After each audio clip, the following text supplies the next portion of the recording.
about his former podcast co-host, former friend,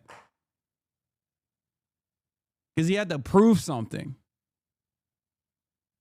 He played Twitcher Terrorist. And it's live. Oh, the Contento Cop is live? Yeah, we'll be watching it. We'll watch it. We'll watch the Content Cop. I can't believe it's out right now. I can't believe it's a freaking hour already. What? 1 minute out and people are already fucking blasting it. Oh my God.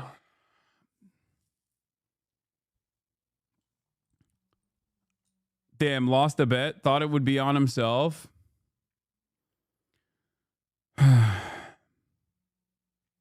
Did you know it was going to be on Ethan? Yes, I did. I did know. I'm in it. I have a brief moment in it, I think. I don't know. I don't know what he ended up doing. I don't know what he said in it, but he wanted me to be a part of a bit.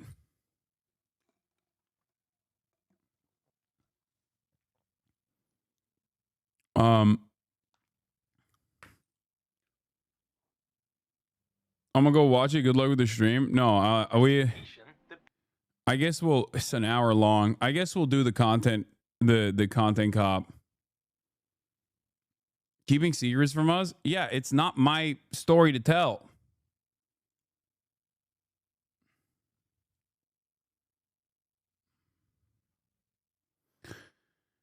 All right. Do it tomorrow.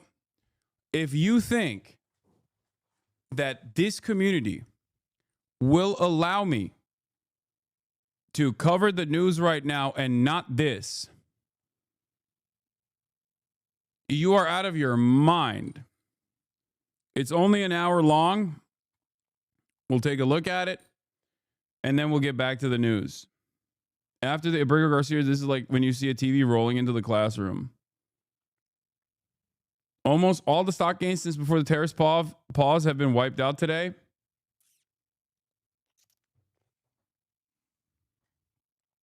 Chat acting like you're not constantly not cooking journals to tell you their scoops. Yeah.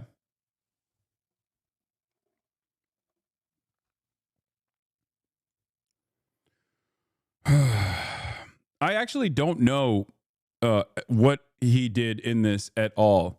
But to the clip channels, I say, do not post this. Do not post my reaction. The video just came out. Okay.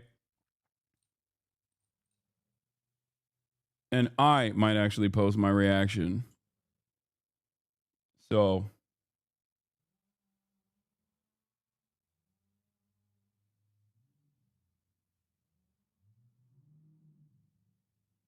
Hold on. All right.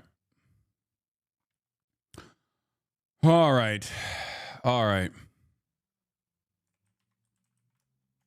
Are you listening, Hasanabi Productions? Yeah.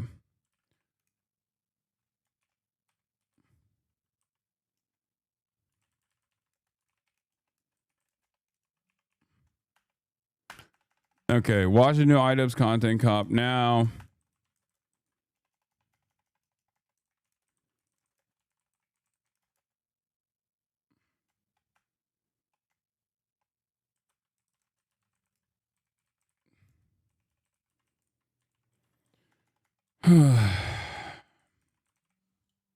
No, I'm at work. We don't have to worry about Hasanabi Productions. Archive the sick bastard. Yeah. That's true. For those of you who don't know what Content Cop is, this is iDubbbz's old show that he did at a time when I think people cared about YouTubers doing evil shit, you know? I don't think people care as much anymore. Like, I think most people are just like, yeah, this guy sucks. Okay, whatever. Like, there's a lot that has taken place in terms of call out culture online that I think is very interesting. Where drama slop tubers basically try to do content cop style videos nonstop. It's already being brigaded with dislikes. Yeah, I suspect that they will immediately, because he has iDubbbz has a lot of old fans that hate him now because he is no longer even like he has talked about how in the past he did a lot of reactionary stuff that he's not proud of, that he's actually apologetic of, and so all of his like old fans that thought that he was like rabid racist or whatever due to some of his libertarian attitudes towards saying slurs. Yeah, and taking accountability and growing up and changing his attitude. That is part of the reason why a lot of his old fans like despise him, because they hate that he matured. They hate that because I think it just like reflects poorly on those people that have not matured.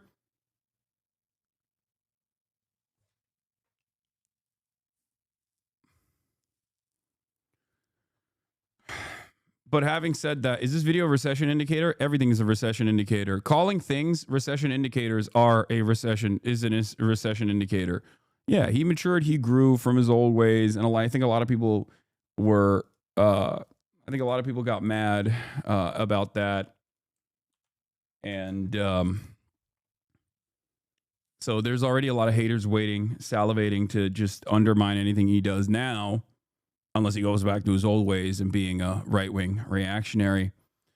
And it's interesting to see.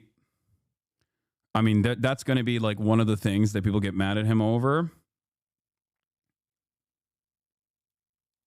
But then also the fact that he did this on the fact that he brought back Content Cop after years and years of not doing it, after saying that what he did on Content Cop, especially with like a lot of the reactionary stuff that he did, was bad, bringing it back and doing it on Ethan, who he for a very long time was good friends with. I've moved on, but don't minimize it. Do creative racist content and apologize for it. No qualifiers needed. What do you mean? That's what I said. Why do chatters fucking summarize what I'm saying and then like repeat what my summarization was and get fucking mad at the summarization? It's like, that's what I said.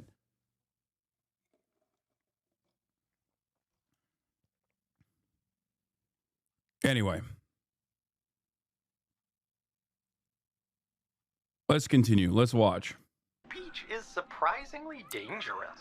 Consider the fucking thing in our defense. Like, actually, Hila's not a baby killer. Actually, accusing Ethan of killing his dog is maybe too far, because they have mobilized such an insane harassment group that anybody who says any fucking thing, they will attempt to ruin their lives. And once again, I'm the crazy one. It's not bad enough that I have this group of people. What we do here is go back.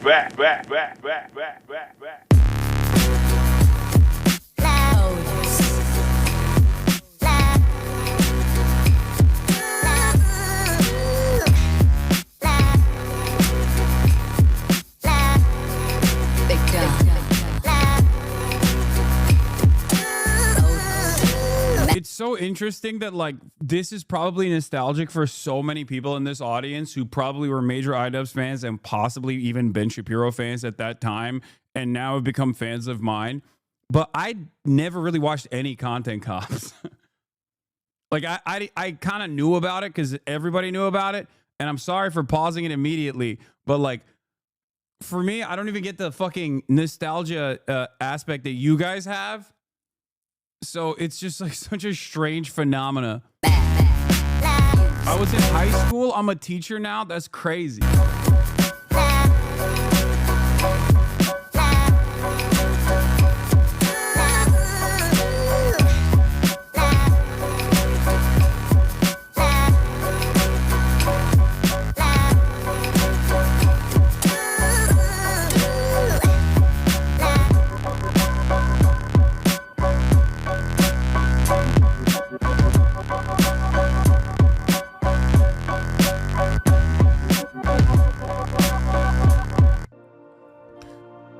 What's up, everybody? I'm HasanPiker, and this is the Hasan broadcast coming to you live from a cloudy day here in California, Los Angeles. We're live and alive, and I hope all the boys, girls, and MBs are having a fantastic one because today's a beautiful day. I have a very important announcement. I've finally done it. I watched Ethan Klein's Content Nuke, and I'm not going to call it Context Puke as I normally do because the reality of the matter is it was brilliant. Nothing was out of context.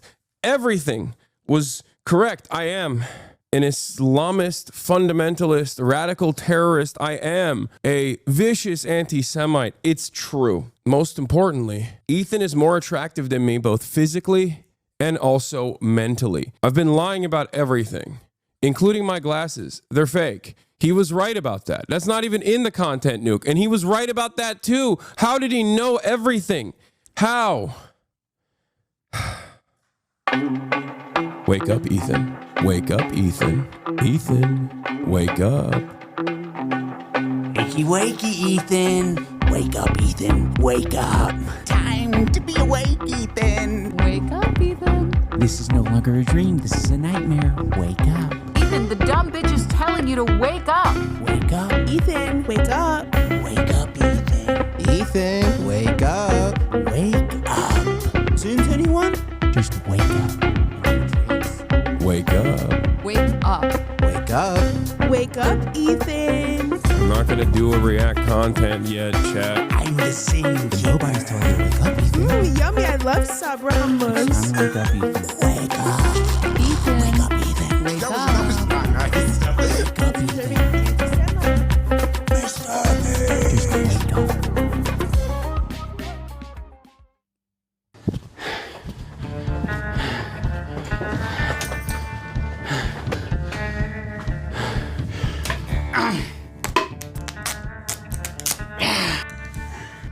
All right. I did not know he did that to my I didn't plan on making microphone. a content cop on H3. It sounds very stupid even saying that. H3 content cop, iDubbbz. Ethan Klein's out of control. And then you should do a content cop on Hasan Piker.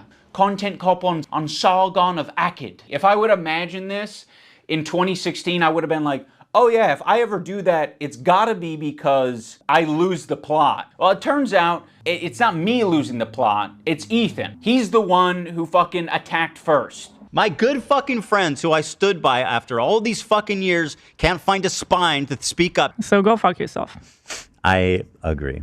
All right, guys, I'm going to tell you a story about Ethan Klein. I know some of you have been following him, but there's a lot of people who might not be familiar with the background, with his podcast, with what's been going on over the past couple of years.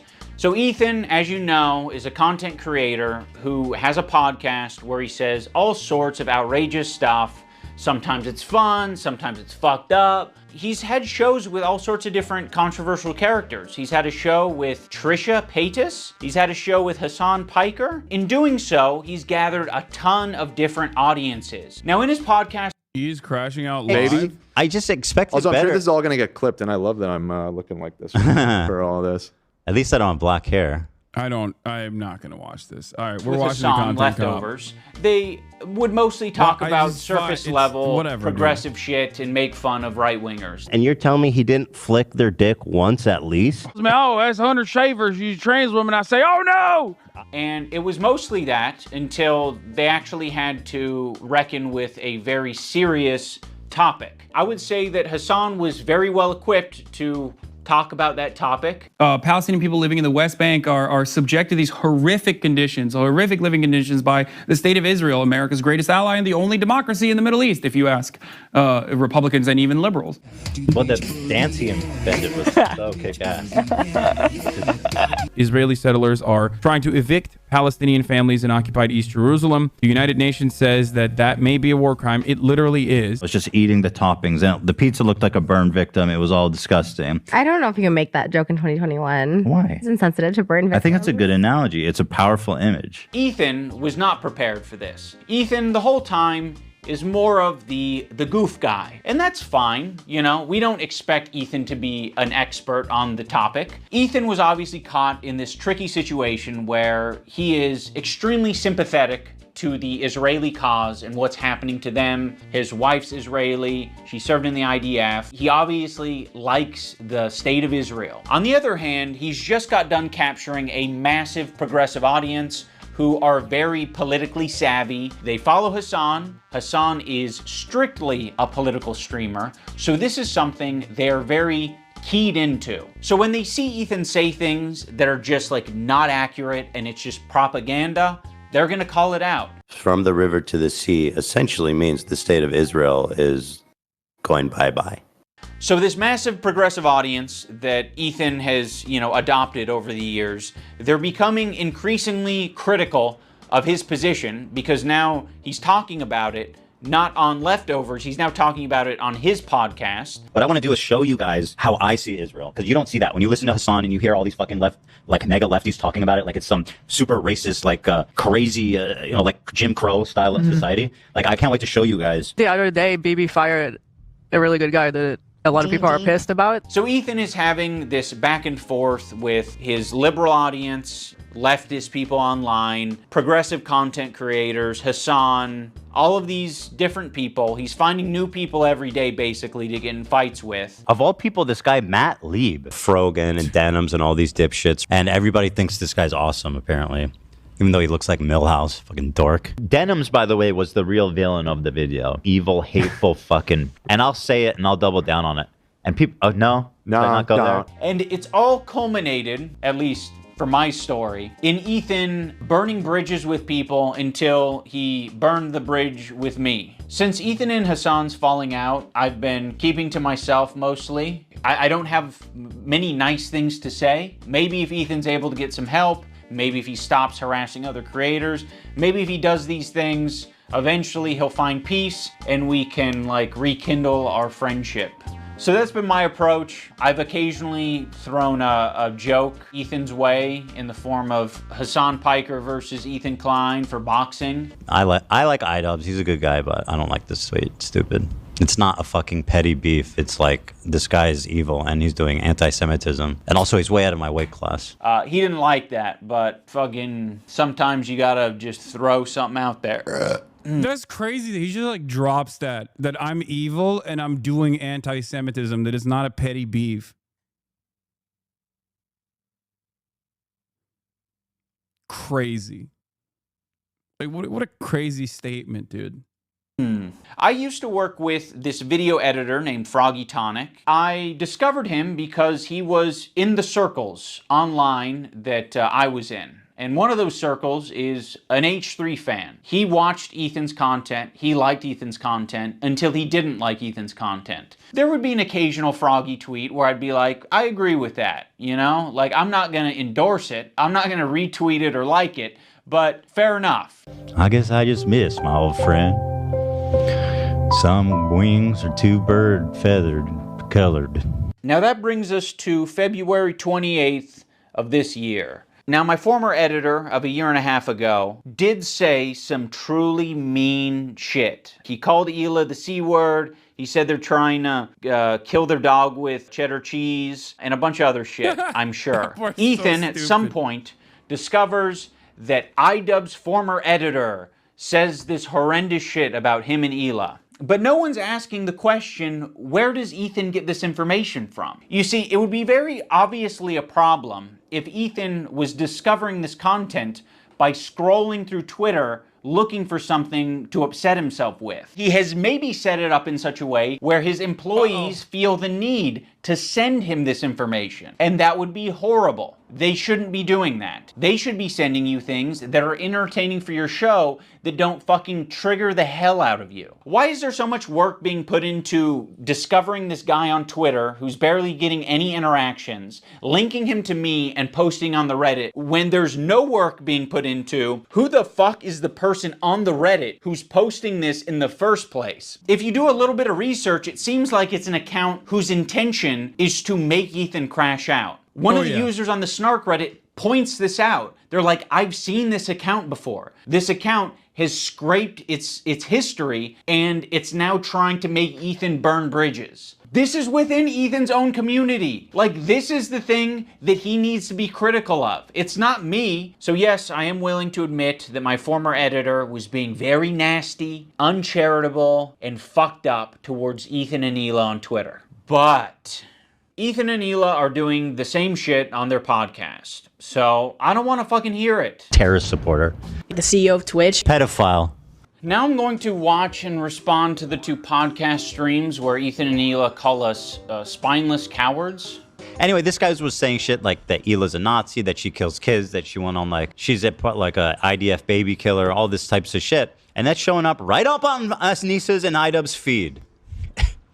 My good fucking friends who I stood by after all these fucking years can't find a spine to speak up. You know why? Because they'll get murdered. You don't know what's on my feed. What the fuck is happening? For all you know, I only use the For You tab. For all you know, I only use lists. For all you know, I'm seeing these things tweeted out by my editor of a year and a half ago and saying, God, that is nasty. I'm just not gonna throw someone away because they're having a parasocial weird moment. Just like I'm not gonna throw Ethan Klein away because he's having a parasocial weird crash out. How many women I fucked? Hasan, by the way, thousands. Yeah, thousands. Let me ask Galia. These shoes do not go. I'm sorry. Oh my God. Hasan's the type of dude who watches himself in the mirror when he has sex. Watching me on a 30-second delay on your stream. Wait. Anytime I see new clips, I'm like, come on, bro. Why are you saying these things? Why? It's just, it goes back to stupid, sexy Hasan every time.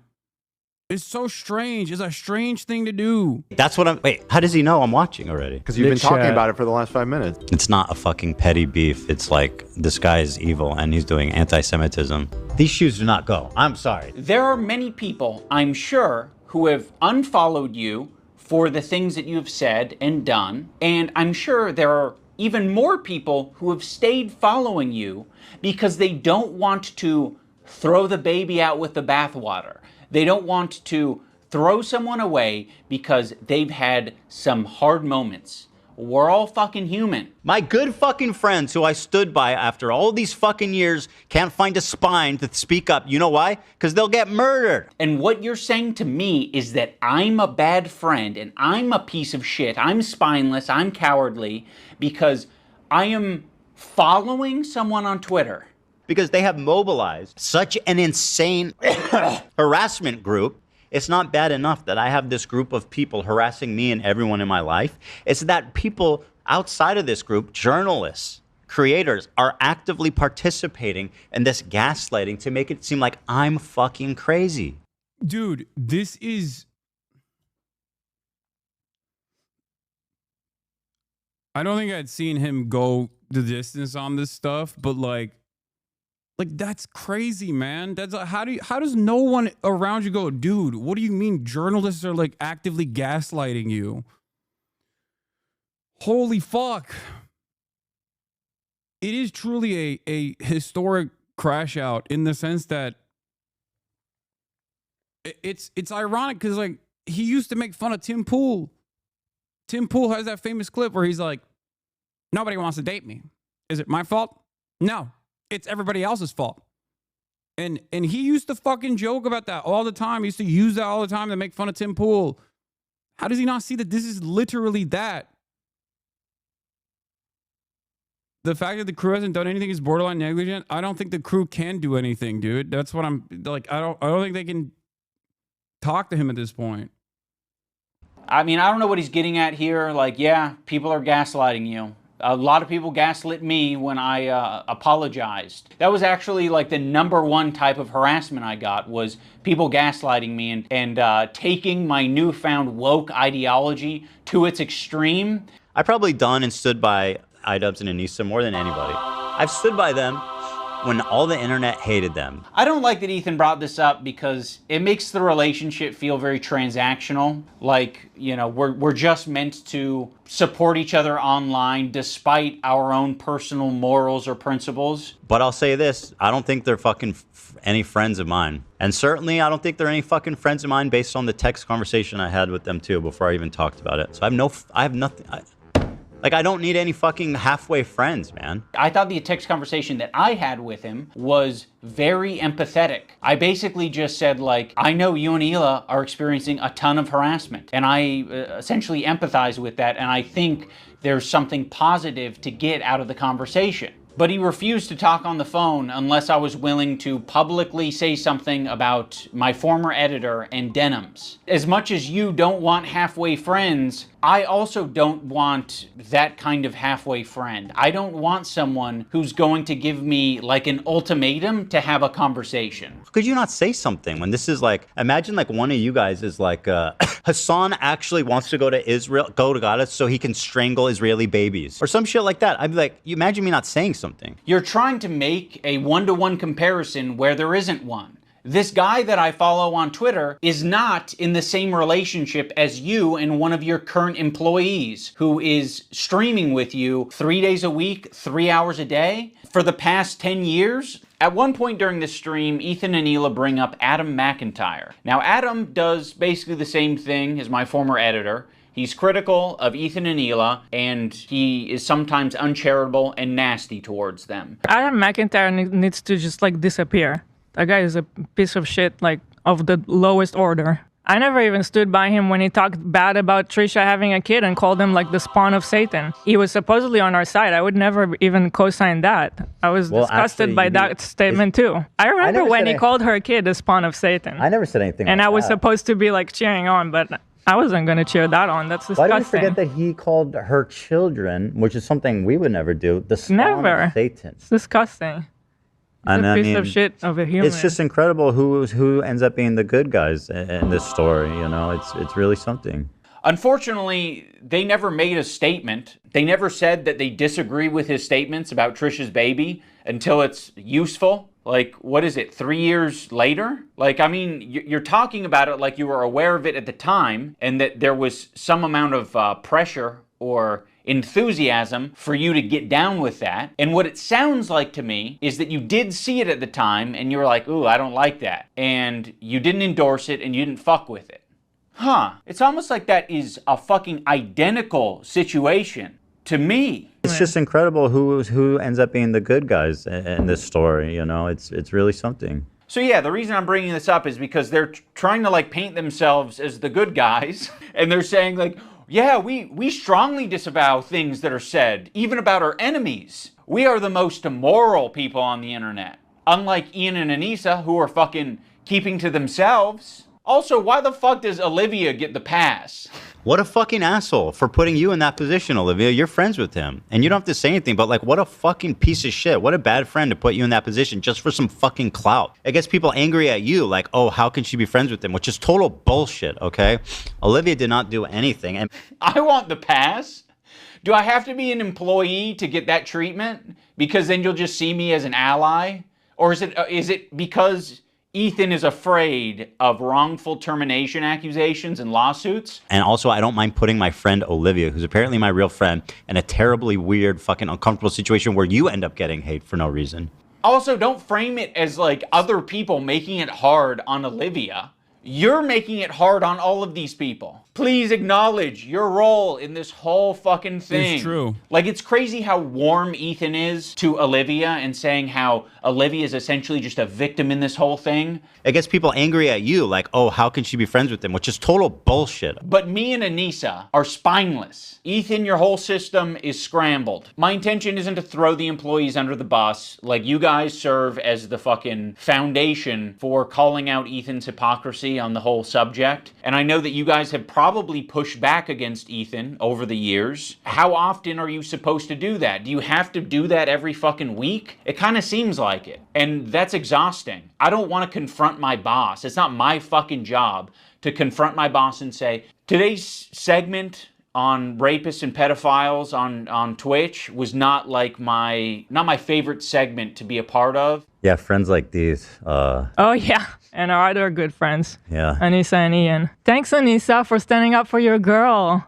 I actually stood up for you so many times because, like, why would I not? It was crazy. Yeah, why would you not?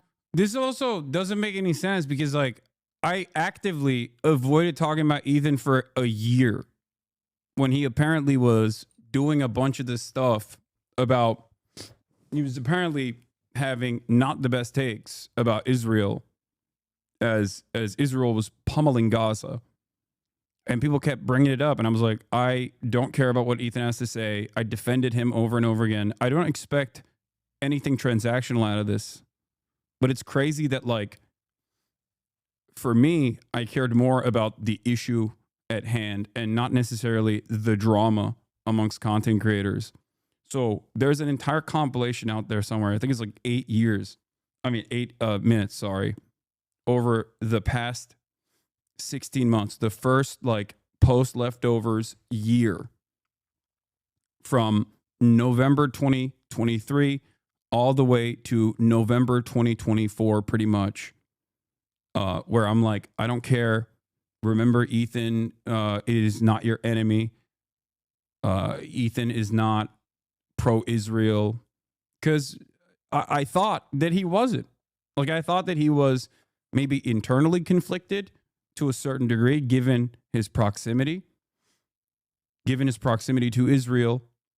I thought that he had an attitude that was significantly more critical of Israel than what it has become. And on top of that, I recognized that there is a lot of anti-Semitism on the rise. And I think that Ethan, as someone who had experienced a lot of the anti-Semitism online, was unable to parse through the actual progressive fans that he had that were telling him, not from an anti-Semitic perspective, that what he was saying was Zionist propaganda that is pro-Israel propaganda, and the people who were just being anti-Semitic and saying, of course, you're a Jew, that's why you believe these things. I recognize that. I understand that. There are plenty of Jewish Hasanabi heads in this community, many of which had a different opinion on Israel before October 7, many of which that went through those motions. That's precisely the reason why I had Simone Zimmerman and Noah Colwyn on the broadcast. Noah is obviously, as you guys know, a great friend of mine, host of the Blowback podcast, fantastic podcast about American foreign policy and its consequences. I highly recommend it. But I watched the Israelism documentary, and I had Simone on as well alongside Noah. And the reason why I did that was because I wanted to help other people that had been trapped in this internal conflict to see a way out of it, to be able to recognize the social conditioning that led them astray. And I think it's been relatively successful as well.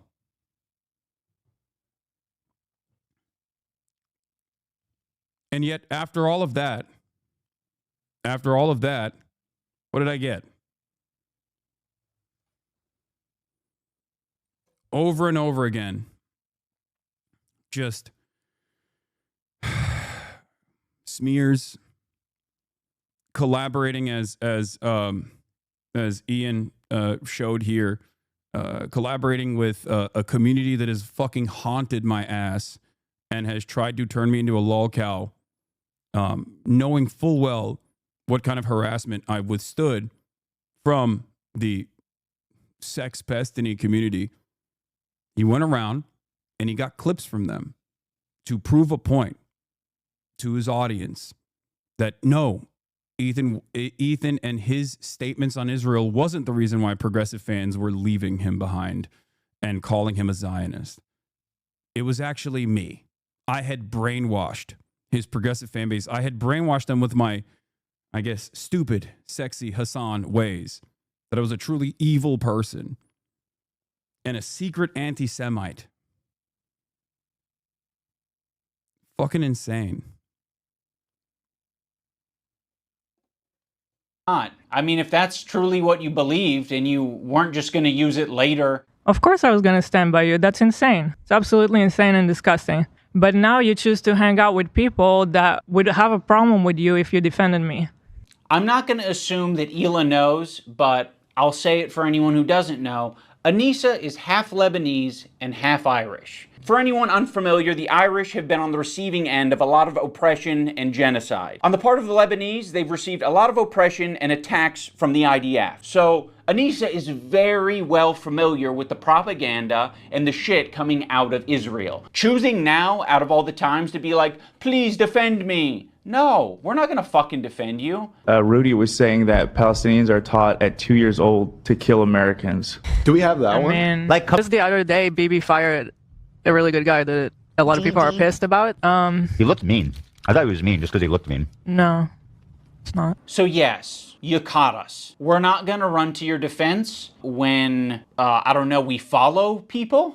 We be following. That's one fucked up thing that you can say about Anissa and I is when we're on Twitter, we do be following. So, The problem... okay, if you want to hang out with those people and have no spine and not stand up for another girl that stood up for you, enjoy your new... Like, is there no concept here of like the output?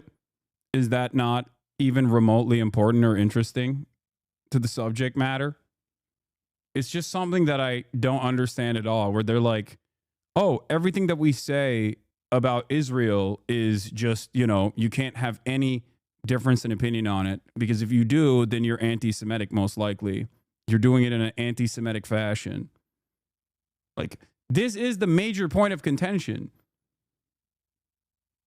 Content creators have a finite amount of time online, okay? What you do with that time and what you do with that platform and what you do with that influence matters. And if all you do in the limited time that you have online is to constantly attack pro-Palestinian content creators, undermine them, demand that they get deplatformed, okay, call them fucking anti-Semitic terrorists over and over again, yeah, of course people are going to be like, yeah, I disagree with that.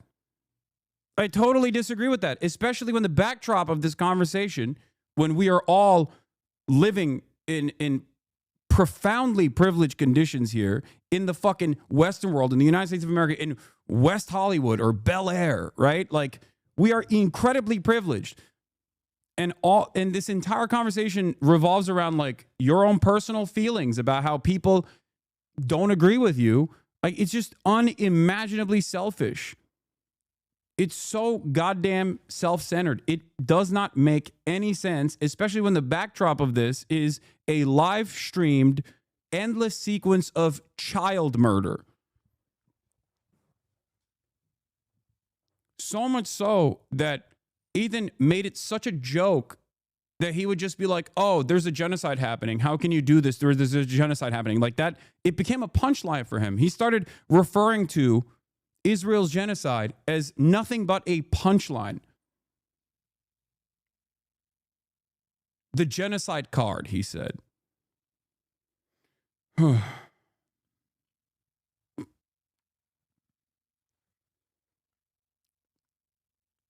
equivocation here of like them defending Ian and Anissa and then expecting the same in return also doesn't make sense, because Ian came out and said, I fucked up, at a time when he didn't need to do that at all. He could have just pivoted to like maybe centrist content and then later down the line, maybe some more progressive content. If it was disingenuous, if this change wasn't real, okay? If this change wasn't organic, if this change wasn't real, he could have just as easily kept doing right-wing content. That shit pops off. We all know what the internet looks like, especially with the 4chanification of Twitter to begin with. He could have kept farming it. But he had an honest change of heart. And in that honest change of heart, he came out and recognized that he should apologize for his past mistakes. And he lost a big chunk of his fan base as a consequence of that. People became active haters of him. He had nothing to apologize for because of his apology, okay? It is not the same situation. Standing by your friends in that regard, if you agree with the decision that they made to apologize, is an entirely separate situation than like actively crashing out on every single small, large content creator that's fucking pro-Palestine, trying to get people fired, trying to get people deplatformed. trying to take down an entire platform while you're on YouTube. Like, it's just crazy yeah, of course. There's no equivalence here. There's no equivocation to demand unconditional support in this situation because I stood by you when you made a brave choice to fucking apologize for your past mistakes. Suing people for Reddit clips, getting your lawyer to demand insane things out of college students that are operating anonymous Reddit accounts, thinking that there's this massive conspiracy that you will uncover if you engage in frivolous lawsuits against people who cannot defend themselves against those lawsuits. And you know that they can't do that because you can bury them in a mountain of paperwork and know full well that they don't have the finances to be able to fucking defend themselves in a court of law. That's crazy. Friends. She's friends with people like Denims. I know. In her chat, yeah. Which I'll she's show. friends with Denims is actually participating in this whole child protective service lie. Yeah. Which I'll and if show you're you guys friends with them, then you're saying what they're saying. You'll notice that Ethan and Hila start talking about this Denims character. Originally, the complaint was about my former editor. He's been chatting shit about Ethan and Hila for the past year at least. They only care about it now because I guess it was spoon-fed to them via their Reddit that's clearly looking out for them. Now, I'm not going to sugarcoat it, where we are friends with Denims, but I would say it's the same level of friendship that we had with Ethan and Hila. It's like kind of an internet friendship. We think that she's a good person like we think Ethan and Hila are good people. Kind of a tricky situation. How can you possibly think that they're both good people at their core? People can have crash out moments. People can say things that they don't mean. People can say things because they want internet clout and attention. I don't know, I think they're both probably guilty of saying things that they don't mean for internet clout and attention. Right now, one's a little bit more fucking nasty to me than the other. I just don't see how you can be my friend and also be friends with someone like that. Well, you can't. So I already forgot about you. I actually have a lot of friendships that are kind of that way, where it's like, you know, one of the friends doesn't fuck with the other friend, but there is someone in the middle who kind of fucks with both of them, but separately. Yeah, there's a lot of friendships that are like that. I'm not going to make you guys like meet up and kiss or anything. He got apparently real mad at Steiny too for having me on his podcast. That episode's coming out tomorrow, I think. I don't know. Anything. I get it. You guys are in fucking... You're either my best friend who's deep-throating me to the base of my cock, or you are Satan. You're the devil. The last thing I said to Anissa, we were texting before I ever talked about it. She's like, I don't care about this guy. He's a nobody. And, you know, blah, blah, blah. And I said, well, then you'll have no problem publicly denouncing it, right? Mm-hmm. And then from there, the conversation ended. She never replied. Ethan, you can't even phrase it in a way that doesn't make you sound like you're being coercive and shitty. Well, then, you should have no problem publicly denouncing it, right? Does that sound like a friend? It kind of sounds like something a powerful villain would say. But it was so funny how she immediately went to comment everywhere, like on our subreddit. She immediately had to comment like, oh, he doesn't work with us anymore. Then but that was it. That's all she said. But then say that you don't Okay. Do you have anything else to say for your friends, though? One of the reasons Anissa was so quick to clarify things in your Reddit is because your Reddit was already talking about who this editor is. And they were spreading misinformation that it was our co-host on our podcast, Uncle Dane. So yeah, the last thing we wanted is this guy getting pulled into this mess, and you guys don't give a fuck. Would it have been nicer and more supportive to say, we don't agree with the things he's saying and we support Ethan and Hila? Sure. Like, yeah, that would have been a nicer thing to say. Our silence means something. It means that we would like to pause this relationship until you figure your shit out. And then maybe we can find a moment in time, I don't know how long it'll be, but a moment in time in the future where things are a little bit easier to broach. I don't think we need to do it right now, but you've insisted that this is an important thing to address. I would have been perfectly fine with you not blasting me on your Instagram story. I would have been perfectly fine with you not blasting me and my wife on your podcast twice. I would be fine with you not brigading my comment section on my podcast that gets 3,000 views a week because I prefer to not do harassment campaigns and instead talk about Vampire's Kiss. Like they say something like he doesn't work for me, and I. That's the other thing is just like it's so it's so aggressive. Like this is the method. It's the tested and true method to just constantly do this. This is how you churn out content where you just discard people, real people, sometimes people that are in your life. It just feels so crazy to do this. It feels like you don't care about human beings as human beings. And it's all toys to play with that you can just cast aside and discard like a piece of trash. The issues themselves don't matter. People's belief systems don't matter. Everyone is a piece of content for you. Anyone and everyone can be discarded, cast aside, like it's nothing.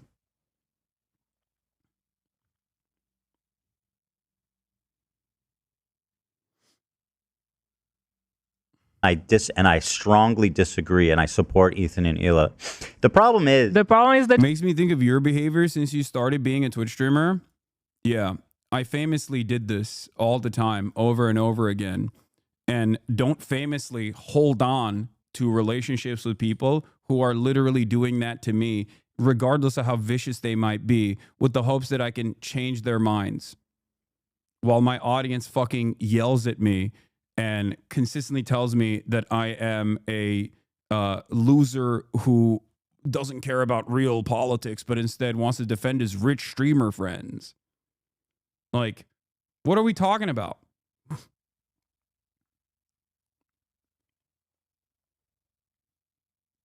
People unironically in my community yell at me all the goddamn time.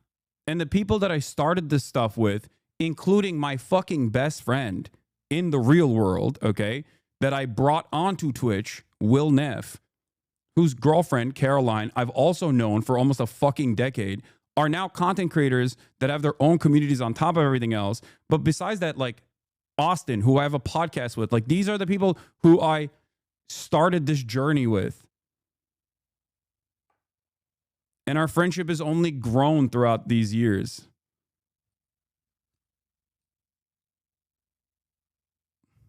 I don't want to have conflict. I don't want to have drama.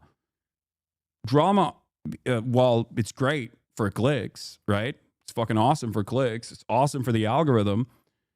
Takes away from the actual goals that I have here. Cutie being left out here, that's true. I got smoke for Cutie right now. That's why. Who's Cutie? I don't even know her. I know I can't even joke about stuff like this because people will like clip this out of context and just like post it and blast it and brigade everything and anything that I've ever been on. You know what I mean? To prove a point where it's like Hasan has transsexual relationships. Look at him. You know what I mean? It's like, no, of course I love Cutie. Like for the record.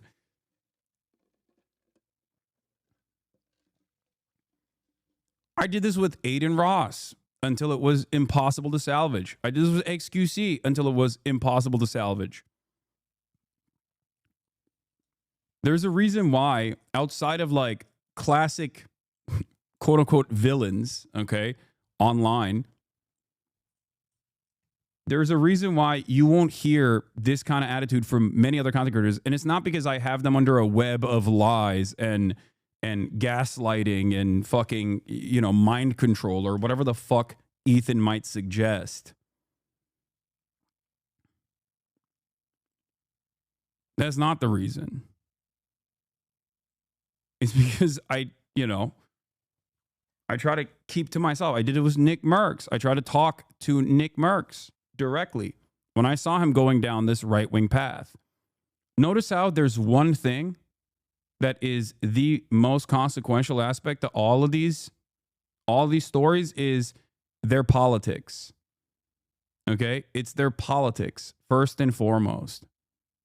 That's the most consequential aspect, because at the end of the day, as I've said this, and I did this with Asmongold too, at the end of the day, what I care about for content creators in particular that have massive communities is their output, what they are putting out there and what they are influencing, what they are normalizing.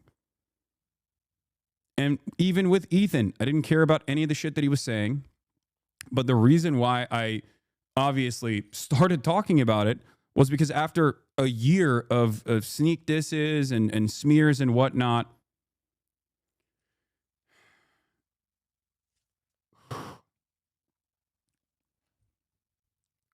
he very clearly put himself out there as someone who was pro-Israel. Like, he does what he was doing. And he chose to do this at like 12 months in, a year into a genocide. It was a political disagreement that I had, and I tried to stick to the issues on that front too, and not the petty grievances. Chatters still try to bait me to this day. They're like, oh, look at his tattoo, look at this, look at that. And it's like, I don't care about that kind of stuff. I care about what he says. I care about what any content creator says within the finite amount of time that they appear online, what they are presenting to their communities, what they're advocating for. That's it. But she doesn't. That's the problem. That's the problem. She actually. She thinks they have a point. That's the problem. Yeah. So go fuck yourself. I agree. Go fuck yourself. What about your girl? This is what I'm talking about. This aggression that you're putting out into the world. What the fuck do you think we're gonna do? You think I'm gonna fucking sit on my hands when you do this shit? Like, this is nasty. We had such a fair response to what you guys were going through. We don't support harassment. It's a bad thing, but it happens and you're perpetuating it. You fucking propagandist, lying scumbag, terrorist supporter. He probably sets up a mirror and jerks off watching himself. Dan KKK Clancy has a similar view of Hitler. Because Dan Clancy, the Nazi, fucking anti-Semite. You can't expect other people to stop harassing you if you continue to harass people. Let's think about it on a micro level. Have you ever been in a comment section and found someone to argue with? It doesn't stop. It can literally go on forever if you don't want to touch grass. I mean, yeah, this was kind of like a line, what happened today, that should never be crossed, even by like the most cynical, toxic people. It's going to have ramifications in terms of how I conduct myself. In terms of these fair weather friends who are, you know, so happy to. My one gripe with not just this community, but the online life as a whole is the almost reactionary campus attitudes to people. Your charitability is the number one takeaway I have. It's the reason I believe what I believe. I have a friend who was a counter-protester last year to our campus protest and is now pro-Palestine within less than 1 year. Your charitability is the best thing I've learned, and it's never too much in my opinion. Yes. That's it. Because I recognize that no one is born with a fucking copy of Das Kapital by their crib, by the baby's crib side, okay? No one starts off, especially in a country like America, or even in a country like Israel, okay? A settler colony. Both of these countries, in their inception, did genocide, ethnic cleansing, ethnic displacement. There's a lot of similarities between America and Israel, down to the connection to the greatest evil historically, the English. Okay? No one is born, quote unquote, woke. I certainly wasn't either. So I understand that it takes time, self-reflection, self-criticism. These are difficult things to come by. So someone has to be fucking charitable and not constantly be like, oh, you've said something that I consider to be a microaggression. You are the greatest evil of all time. I think it's like a lot of people do that. And I even understand why some leftists do that. The reason why they do that is because they're sick and tired of constantly having to be on the defense. Okay? I get it. But you're being charitable to narcissistic content creators. See, this is what I mean. This is what I mean. You're doing it. You're doing it right now. You're fucking doing it. I'm not just charitable to narcissistic content creators. I'm charitable to everyone. The fuck are you talking about? That's my point is that this community is 42,000 people because of that. Do you understand? It's because of that. It's because if I were constantly calling everybody fucking white nationalists, white supremacists, racist, which is what right-wingers say I do all the fucking time, ironically enough, if I didn't assume that people could be charitable and go on their own journey of learning and development and change what their belief structure looks like, then I wouldn't do what I'm doing. The entire purpose of what I'm doing is to cause people to maybe reflect on previous things that they consider to be unshakable foundational truths. This is what it's all about. And that's precisely why I maintain this level of charity for content creators as well as I do to chatters as well who want to learn. Now, of course, in that process, there are people who catch me when I'm pissed off, or there are plenty of people who try to abuse that charity to come in and say, just curious, why are you a piece of shit terrorist anti-Semite? Just curious. Like, you're not fucking just curious, all right? And of course, I yell at them, and there are hours and hours of compilations like that, right? But having said that, the overwhelming majority of this community, if not the damn near entirety of it, all the way from when I had 35 live concurrent viewers to 35,000 live concurrent viewers, have had at least one issue that they've changed their minds on. The fuck?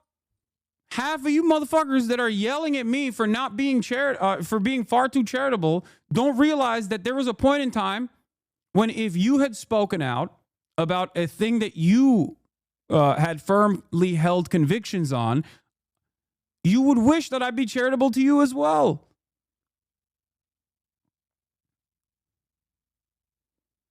That's it.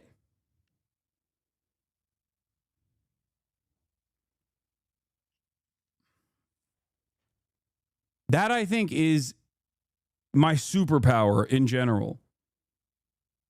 I have a firm commitment to constantly trying to have people be charitable to me because I understand that that is the only way. That is the only way I can get people to second guess what they believe is the truth, what they've been socially conditioned into believing. And many of you who have taken advantage of that and have grown because of that, because this was a welcoming community to people who truly want to learn, to truly see a different perspective, you then turn around and don't fucking repeat that kindness to others. It's ridiculous.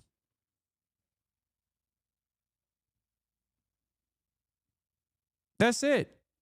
And the reason why I understand why people have reactionary attitudes is because leftists will literally constantly talk about social conditioning in a white supremacist, racist, transphobic society that we exist under, and then they get shocked when motherfuckers reflect that perspective. Yeah, of course. What do you mean? If you recognize the impact of systemic racism, you have to also understand that motherfuckers are going to be kind of racist without thinking about it. Okay? The fuck? Like, what's the expectation here? Of course they're going to be fucking racist. That doesn't mean they will stay racist. If you think people are intrinsically evil and racist and there's no way to change that, then why the fuck are you even trying? Like, what's the purpose here? That you're just slotted into a position at birth? You're just going to be a Marxist-Leninist, a card-carrying communist. And this person is always going to be a liberal who's a racist. Like, what the fuck? What are you talking about? That's not how human beings are. That's not how you are. Always look within and analyze the changes that you have had about key issues that you now look back at and recognize how differently you thought. There are people in here who used to be Ben Shapiro fans. There are people in here who used to be Steven Crowder fans. There are people in here who used to be Destiny fans. There are people in here who used to be Ethan Klein fans. And over the course of many years, their attitude is shifting on a lot of these issues. Would you want everyone to constantly reduce you to who you used to be? No. Then you recognize why you have to be charitable to others. This is why I always tell you, be fucking normal. That's it.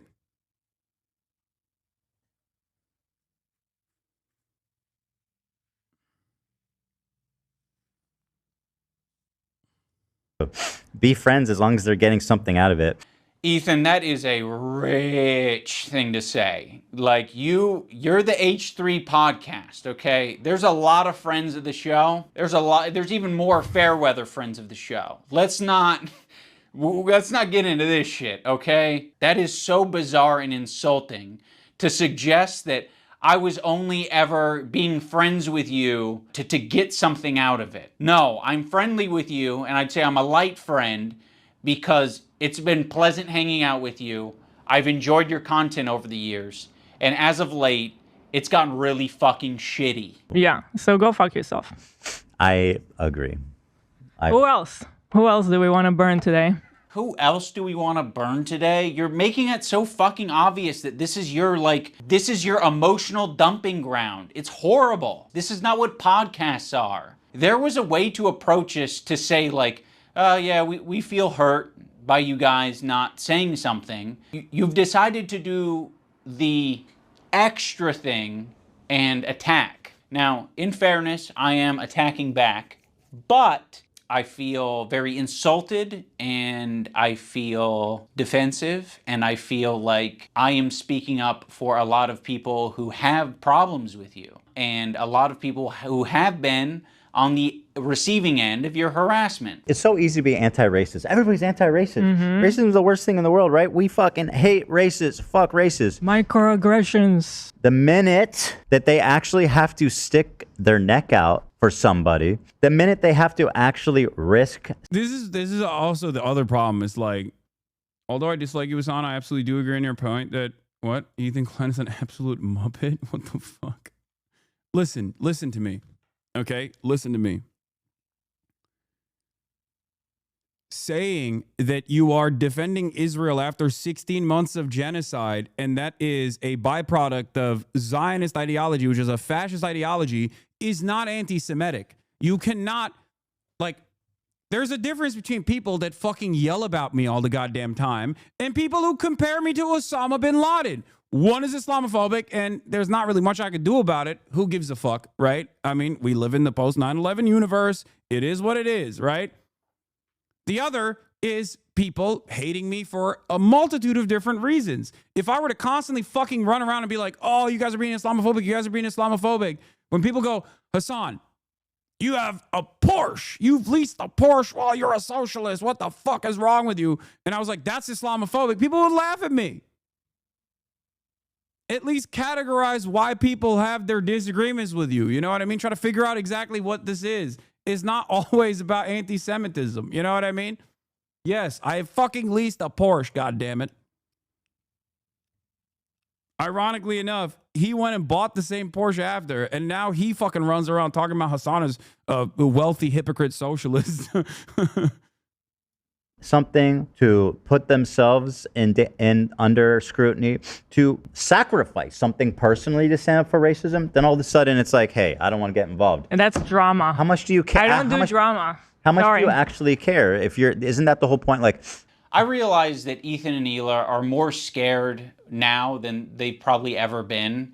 I feel like anti-Semitism is a thought in their heads now more than ever.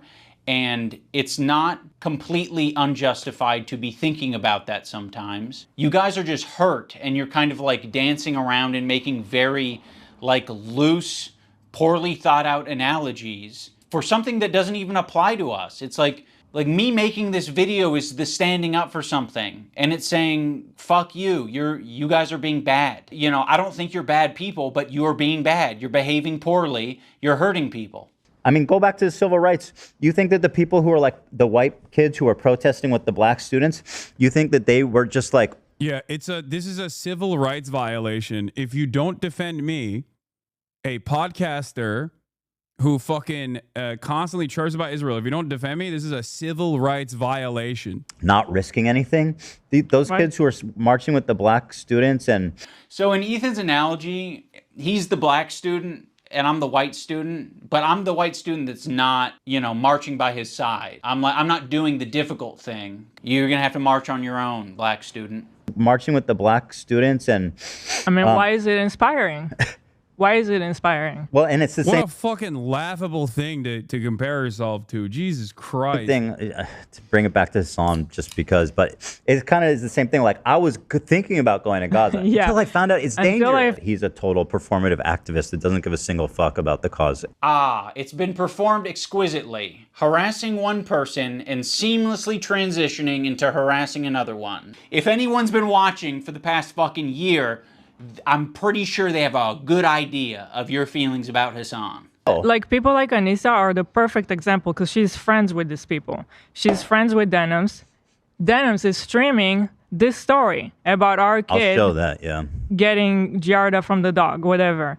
I'm sorry, I'll accept this take, this position from anyone except you guys. You have laid the groundwork for this type of streaming, which is watching people's shit and giving your unfiltered reaction to it. Why would you expect Anissa, of all people, to say something to Denims? Okay, so by that logic, we should be saying shit to you guys all the time. But I have a feeling you guys wouldn't like if we said shit like that to you all the time. Yeah, we've been respecting you as independent content creators. You can do what you want. We'll treat you as adults. Maybe we shouldn't have been treating you as adults. She could say so much, and it would make her a little bit uncomfortable, right? It's not comfortable. She'll get a little bit of shit. Yeah, just for but saying that would be commendable. And by the way, it kind of speaks for itself that saying, hey, their house is clean, they're, you know, they're actually good people, like that's going to get you shit. That kind of says it all, doesn't it? There isn't a single person that I respect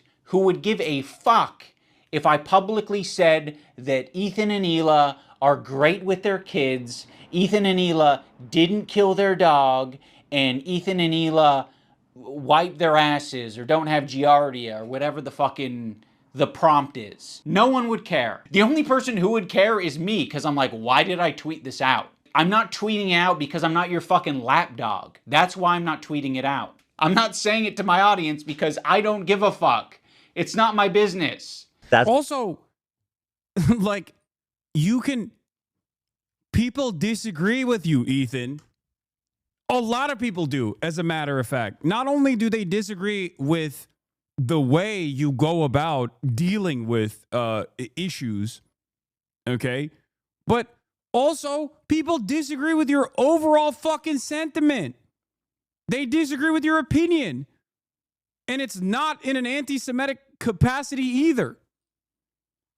Some of the people that Ethan has deplatformed are Jewish, okay? Like the Arabs podcast. He called him a token. A person that he tried to get fired from their Good Mythical Morning production job. Matt Leap, also Jewish. Like, what do you mean? It's like you don't care. It's not anti-Semitism at all. It's just me. People don't like what I have to say. They must be anti-Semitic. Like, what a fucking silly way to approach reality. Yeah, well, I'm not saying Noah Cohen, Felix Biederman, or Lowell overruled because he hasn't tried to get them fired. Because they don't really have fireable jobs. That's, in my opinion, doing something that's difficult and standing by your principles. Ethan That's the whole point. That's Sam what makes Hyde- standing by your principles. Ethan brought up how Sam Hyde broke iDub. Some of his chat likes Sam Hyde now. Dude, that is crazy. He made Sam Hyde look good. Lemafea. We love Sam. Just because we hate Hasan and iDubbbz doesn't mean we like Destiny and Sam Hyde. Who's Sam Hyde? Sam got him, Lamau. Sam's going to eat this up, lol. Sam is too smart. Lol, Sam Hyde W.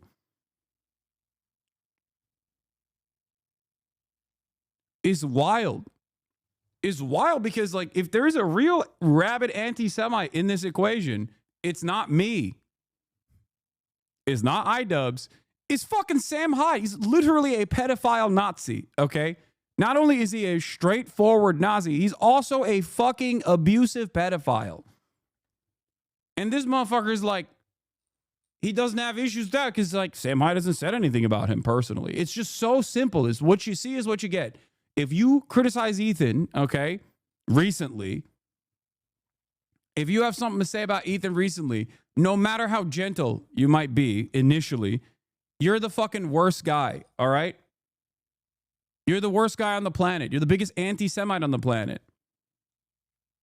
If you have something to say about Israel or Ethan's takes on Israel, oh God, that is the highest stage of anti-Semitism you could arrive at. You could be a literal fucking neo-Nazi.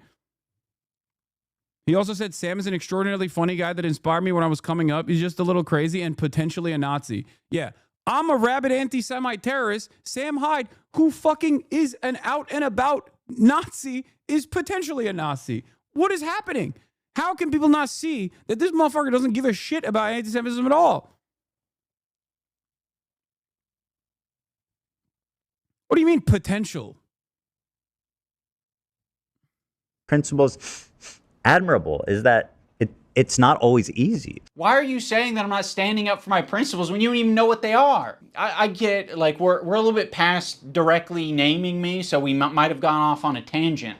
If you maybe accepted the phone call and we talked about it, you could have asked me, hey, yeah, real life friends with Andrew Anglin, like, who gave to his defense fund. Like, get the fuck out of here. What are your principles? And I can tell you the way I've been behaving is exactly in line with my principles. Now we're going to talk about the BDS list. We're going to start off with Frogan because obviously this is like as bad as it gets. If you're following Frogan, that can only mean that you're anti-Ethan. Oh, this is not a good start. Love of the H3 podcast. You are following Frogan, so that means that you are anti-Ethan. Sam, Morg Pie, friend of the show. Olivia, Ian, Daily Dose of Internet is anti-Ethan. Jesus, this is fucked up. Pokimane, comment etiquette. Oh shit, Asmongold's in here? Asmongold follows Frogan? No, Asmon. That means you're anti-Ethan. That's fucked up. We're gonna wanna avoid these creators at the top of the list, but one tier below them are the creators who associate with them. They're essentially endorsing all of their statements. You got me, you got Anissa, I think Hassan's in there. You'd think that Hassan would be on the top of the BDS list, but that's not the case. Hassan provides additional value for people. Ethan can turn a blind eye to people collaborating with Hassan because that's what he did. You gotta be the lowest of the low to be associating with the Frogans and the Denims of the... No. He's mad about that too. He literally, ironically enough, maybe iDubbbz is not aware of this. I remember this. Ironically enough, after brigading the Trash Taste, the Brigading the Trash Taste podcast, so did fucking Asmongold. Asmongold did that as well. He turned his crosshairs on Theo Von. The irony, of course, was that Theo Von had literally one day before me, and I did not know this at the time, had Candace Owens on. And he thought that he could get Theo Von to look at me as an anti-Semite dangerous terrorist when he had Candace Owens on. And Ethan didn't give a fuck about Candace Owens being platformed by Theo Von. He was like, Hassan is being platformed by Theo Von. Does Theo Von know how much of a dangerous anti-Semite he is? Yeah, make sure Theo knows how you feel about hosting terrorist-adjacent creator. Do you not care at all about how you look, man? Like, think about that. Think about that, bro. Like, this right here is... There are a million examples of Ethan demonstrating that he doesn't give a fuck about anti-Semitism at all and only has this like personal agenda towards people that have said, I don't like what he has to say about Israel. He's just lost in the sauce. He's defending Israel, right? He can't stand that shit significantly more than he actually cares about real fucking anti-Semitism. That he turned around and got mad about this and not about fucking Candace Owens being on the Theo Von broadcast. Like,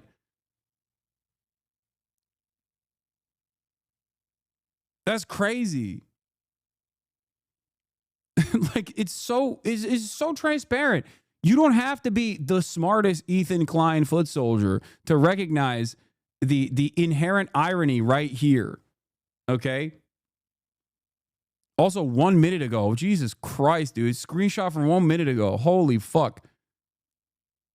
I know his ass didn't actually clap that himself. He definitely got it from his subreddit that is actively now a hunting ground for other subreddits, as a matter of fact. So, you know, a lot of crossover with other subreddits there. The world. To associate with Hasan, that just makes sense because he's famous and he's got a massive fan base. Also, Ethan still follows Hasan on Instagram, so Hasan is in his feed. And that's showing up right up on. Yeah, that's.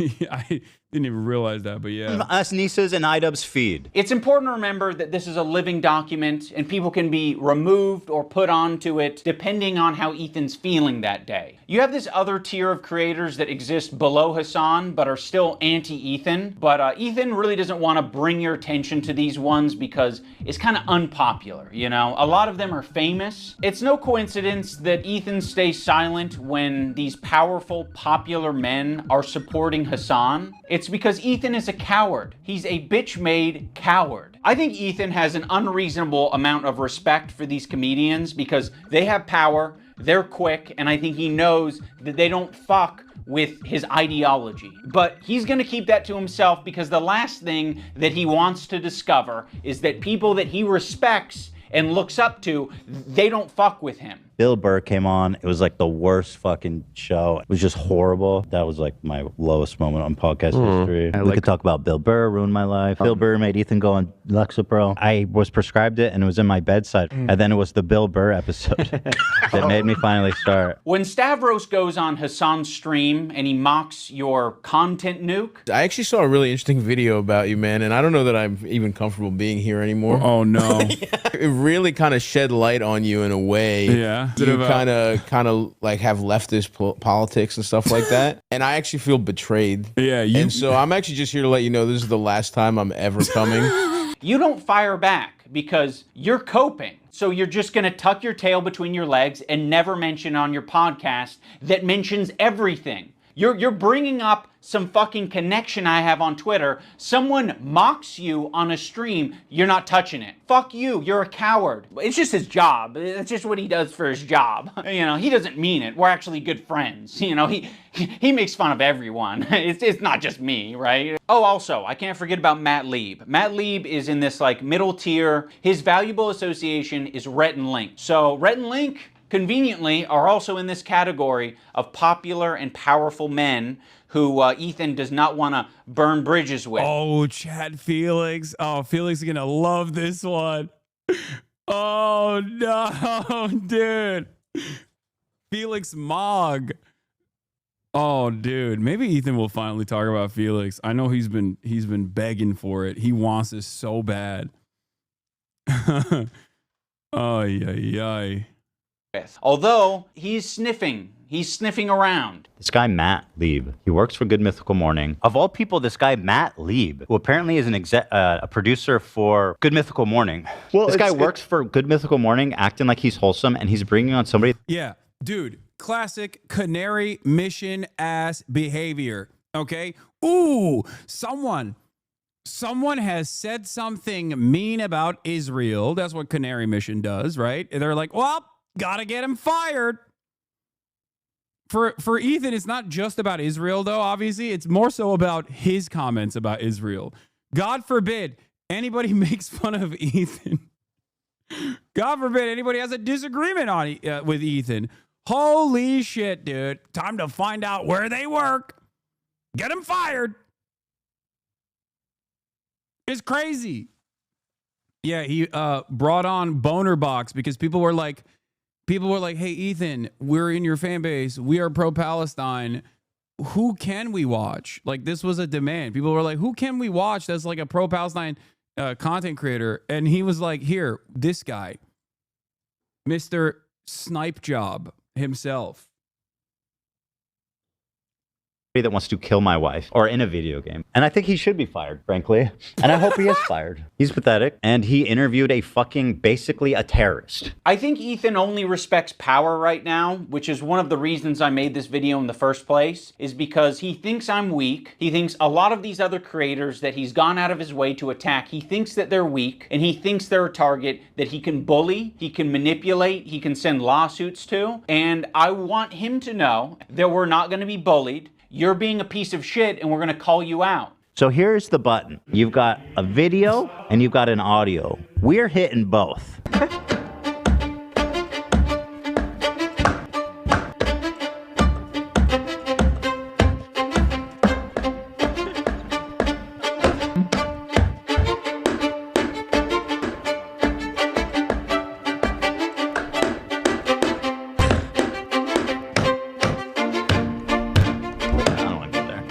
Yes.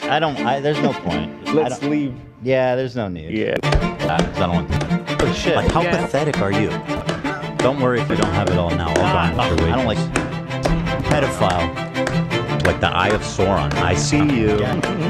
I see you out there, you fucking cockroach. You'll be living with your parents. Dude, I think this button compilation also shows like the attitude change as well. Like the way he has like changed over time, not just like because he got physically healthier, right? Like I'm not talking about that, but mentally, like where he's at. Parents for a lot longer, buddy. Yes, please. I want to be a good Jew. I'm a good Jew. Please, guys, please. That's fine. That was fine. Yeah, I don't think it was that. That was fine. Big a deal. Of all the things that it always surprises me what you think crosses the line. Well, I looked at Olivia and she's like, yes, do it. Now let's talk about the button. Ethan got this button, or kill switch, as a response to the controversy with Cutie Cinderella. He was not able to control himself in that moment, and instead of figuring out how he can change his behavior, he spent $20,000. Dan and Ela were like, we would kill button that right now if we could. I can't change who I am. I know. That's why the kill button is on its way. That's it. See, exactly. He uses the button for everything. If his jokes don't land, he's hitting the button. It was being presented as if the Jordan crying thing. I hit the button. Why? I don't think I needed to, but you guys were giving me crickets, so I panicked. If he's insecure about getting something wrong, he's hitting the button. But okay. What?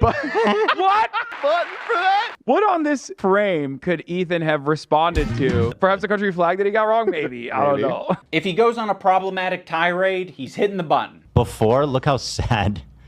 But yeah, it's not just that. Like their eyes are like big. I think you guys are wrong on this one. I think you guys are all wrong on this one. I don't think he's unique in hitting the button. I think if all of us had buttons, we'd hit the button all the time. But if you don't have it, you operate differently. You think about what you're saying. You maybe plan for your show a little bit more. You maybe say, I'm not going to have my podcast be an emotional dumping ground for today. You instead say, ooh, it's important that we stay on topic. Also, the H3 community and Ethan himself use the phrase goblin mode all the time to excuse a lot of his shitty behavior or what is the button about is when he says something fucked up or says something that he's like insecure about, he just described it. He just hits the button and then because the stream is on a delay, it basically erases that part of the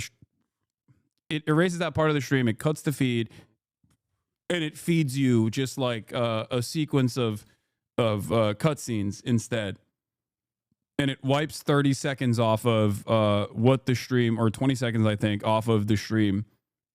It seemed less bad. Like I've been diagnosed with goblin mode actually. By claiming that what happens is he just gets into this like uncontrolled state he refers to as goblin mode. I do not call myself goblin mode. Yeah, oh yeah, you did.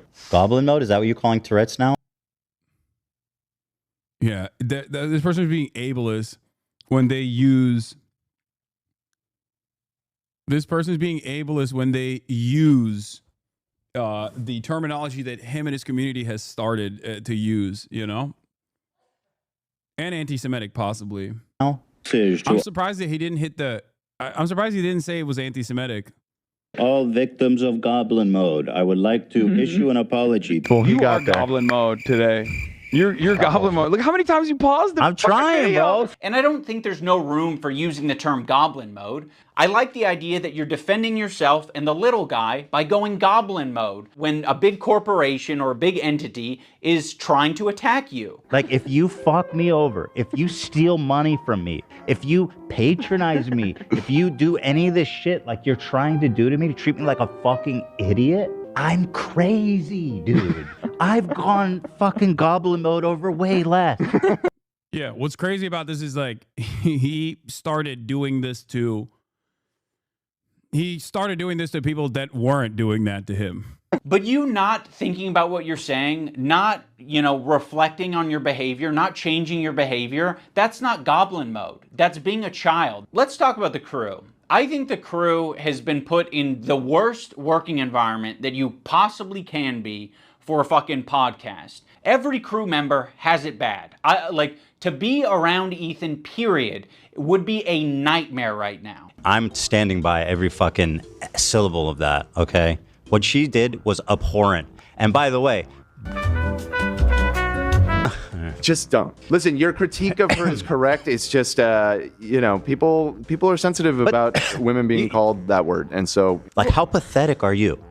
You know what I mean? Well, I'm not assuming his pronouns, and fuck all these people. Go ahead. No, and I'm no. not yelling at you. I'm just. Kelly is a black woman, right? Yes. Maziel is a Korean. Oh, Dan, come on. You're being such a buzzkill. Yeah, I didn't know Korean. I asked if Koreans are POC. God. Something I never hear anybody bring up is how Ethan mentioned your guy's old podcast that he was starting, the H3 Industrial Complex, but now DMCA's people. Yeah, for a brief moment, I think Ethan saw the Hasanabi Clips Industrial Complex and my attitude towards IP and thought it would be beneficial for him as well. And I think it would have been beneficial for him as well, but I don't think he cares about that anymore. He's shown that he is willing to copy strike people for ridiculous things, like copy striking a fucking Redditor for posting a clip from his stream. Like, there is just no I don't know what to say about that. That's just like the most ridiculous thing you could do. Dan's in the bathroom. Let's just not do this right now. I asked if Korean people are POCs. The one time the button didn't work and we listened to how he spoke to AB without thinking that the internet was going to hear it, it was rude, it was nasty, and it didn't have this caveat of like, I'm not mad at you. It was anger, and it was uncalled for. Use they get access to cover most of it. We're doing it. What are you It's doing? so awkward and terrible. I'm sorry, I'm not. Just like this is what I'm talking about when it's always like. We need to get home for our kids. It's like, bro. Oh no, I didn't want to finish it right now. I was just talking about finishing Wednesday. On Friday, maybe. Is it? You guys, like. All right, I'm taking my hand off. What? Okay, well. I heard all that. Thanks, button. And he didn't want to take accountability for it. He immediately wanted to deflect, and he wanted to say that the button fucked him. First of all, I appreciate the hard work. I know you do. And I know. loved it, and I really enjoy it. But it's like every time we do it, it's like the show is what it is, and I know. it makes it. I was being selfish. No, dude, that button f***ed me, dude. Can you imagine that button f***ing me over like that? The button fucked you? AB fucked you? Who fucked you? You fucked yourself by being an asshole. He makes it seem like he's not a tyrant of a boss. We're doing it. What are you Making it doing? so awkward and terrible. I appreciate the hard work. I know you do. And I I know. loved it, and I really enjoy it. Dan, his producer, is constantly clarifying things on the air and making it clear that what Ethan said was a joke. Ethan is being overly defensive, or he's saying things that are like not true and he's exaggerating. People saw that. They thought that was what you searched to I did pull not up type that photo. So I'm just clarifying. Thank you for clarifying. I appreciate you doing that. God forbid. It's okay because I buttoned it. Why? Because it's not that big of a deal, man. just your inability to. No. Hold on, Dan. How does it change anything? People knowing that we did it. It's fun when it's a surprise. Okay, well, you just asked how it changed surprise things. them on your show.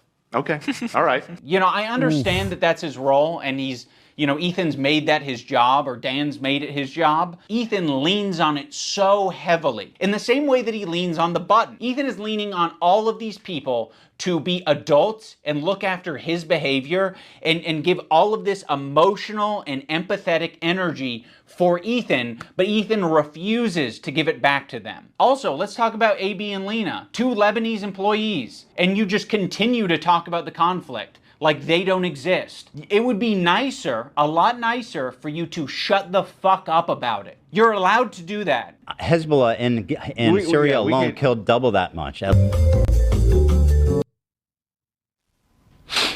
right, I'm going to move on. I just want to play Hasan talking about bad empanada. Ethan doesn't want to change, and he wants to bring the entire crew down with him because he's putting them in this position every day, right? But it's more important that he gets this shit off his chest. It's more important. Yeah, that was, I assume he bunned because he kept repeating the false information that Hezbollah personally had like fucking barrel bombed Aleppo or some shit. Like he was making it seem like Hezbollah had an air force that killed 500,000 people minimum during the entirety of the Syrian civil war.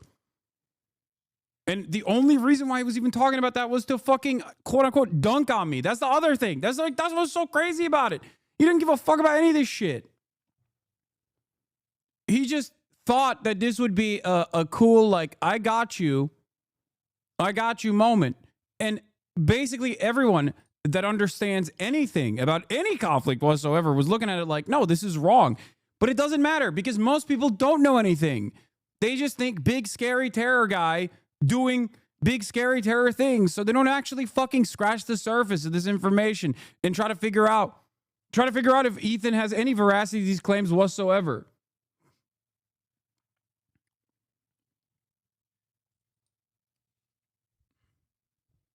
Ironically enough, my position on Hezbollah in Syria has nothing to do with my conversation about why Hassan Nasrallah was assassinated and how it was not justifiable to begin with, alongside thousands of civilians in Beirut, by the way.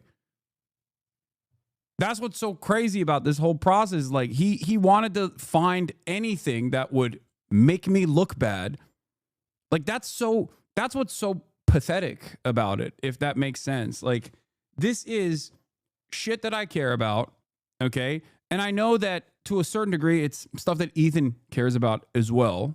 At least like to a certain degree, managing the conversation around Israel or talking about anti-Semitism. Like these are things that he cares about, right? For sure. But the issue is everything comes back to petty grievances and drama with him. That he dumps. We're all familiar with Goblin mode. Well, Ethan debuted a new mode recently. And by the way, my ratio is pretty good. Mhm. Like I'm looking at like 20 Goblin modes to 1 too far. Demon mode, let's call it.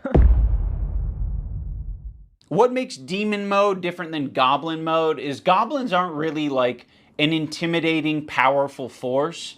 If the goblin is persistent, it can get what it wants. When I'm done with the other one, the big one that's dropping probably next week, my full attention is going to you, George. Like the Eye of Sauron. I see you. I see you out there, you fucking cockroach. Ethan, the reason the internet got behind you when you were being sued by Matt Haas or when you were being sued by Ryan Kavanaugh is because people saw you as the underdog. They saw you as the guy who's defending the common man. I'm suing and I cannot wait for you guys to read it. At the moment, we are writing 3 complaints for 3 people. You are doing the classic rich asshole thing. You have a deficit of friends, you have a surplus of enemies. You feel really bad, you feel hurt, but you also have a surplus of money. So what can you do? You can use that money to bully and intimidate people. These public legal threats that you're making to fellow creators, these legal threats that you're making to people on Reddit, on Twitter,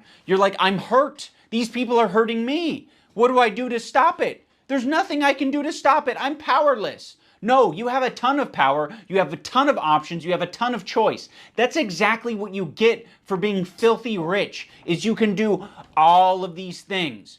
I've never want to sue someone for defamation, but like at what point do you kind of fucking have to? I mean, this is like basically someone calling you a pedophile. Be like, yeah, Ethan's a pedophile. Dan Clancy or whatever, like the CEO of Twitch, and being Pedophile.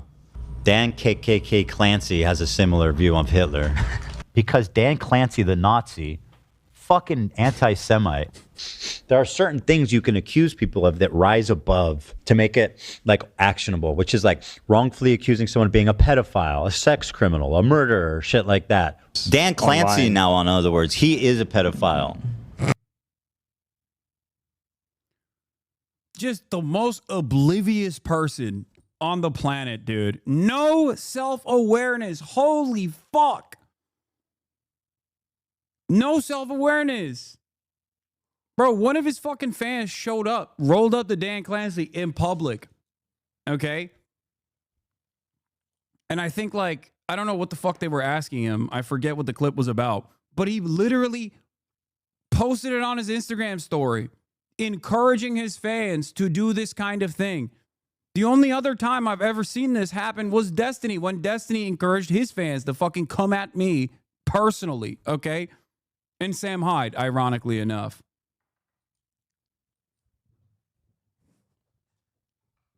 They went up and they were like, why did Ethan Klein get banned? And the fucking CEO of Twitch was like, I don't know what you're fucking talking about. And he posted on his Instagram story. He was like, this is a brave journalist.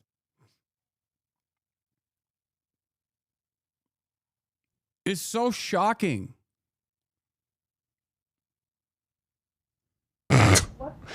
You have so much less to go off of saying that than anybody has about based Dream. on his looks.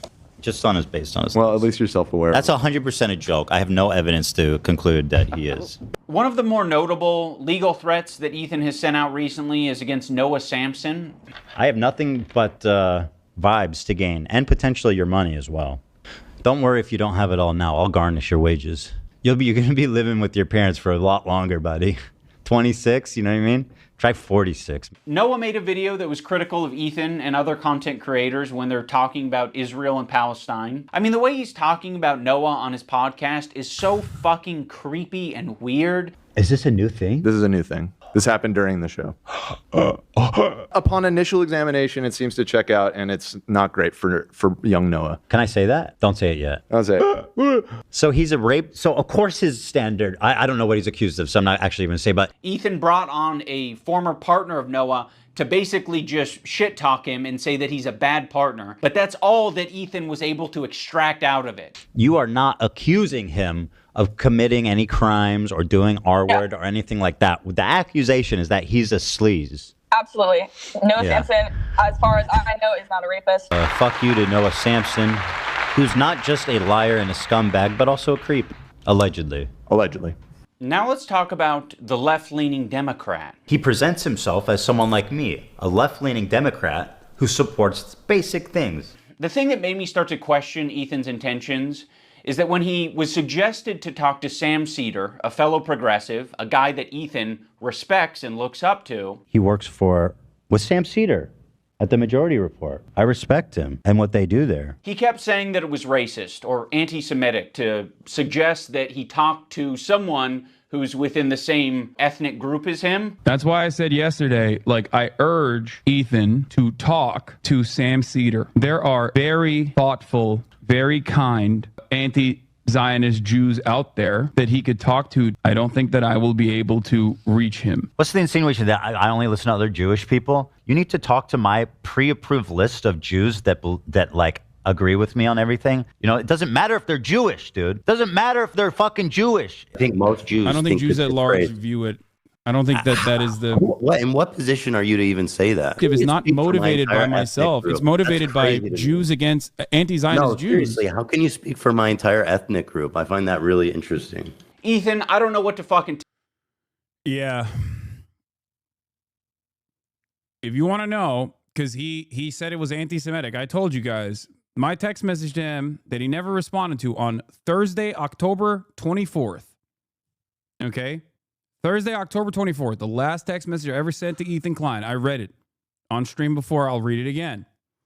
I don't know what happened over the last couple of months, but I'm trying this as a last resort. I don't think you see me as an honest person at all, but I really think you should talk to Sam Cedar privately. You clearly respect him a lot more than you respect me, and he has lived experience. This, of course, in reference to Sam literally going to Israel, becoming an anti-Zionist over the years.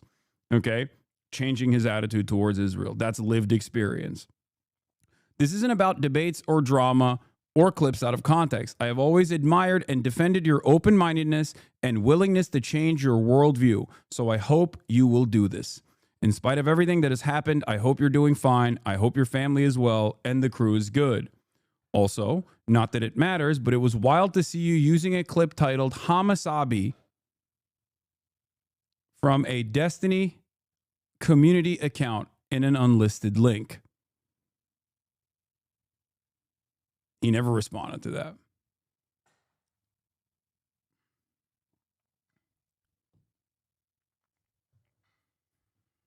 And instead, that was on October of last year. Think about all the things that he has said since then.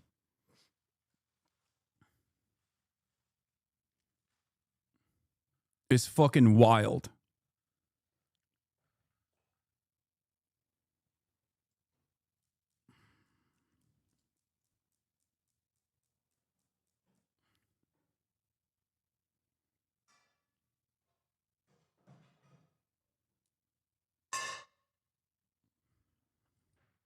No, not 2023, 2024.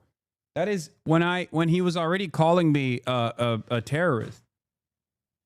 At that point, he had already started calling me a fucking terrorist using unlisted clips off of YouTube from Sex Pestany's own fan accounts, unlisted clips titled Hasanabi. Those are the clips he was using on his fucking podcast to talk about his former podcast co-host, former friend. Because he had to prove something. He played Twitcher terrorist.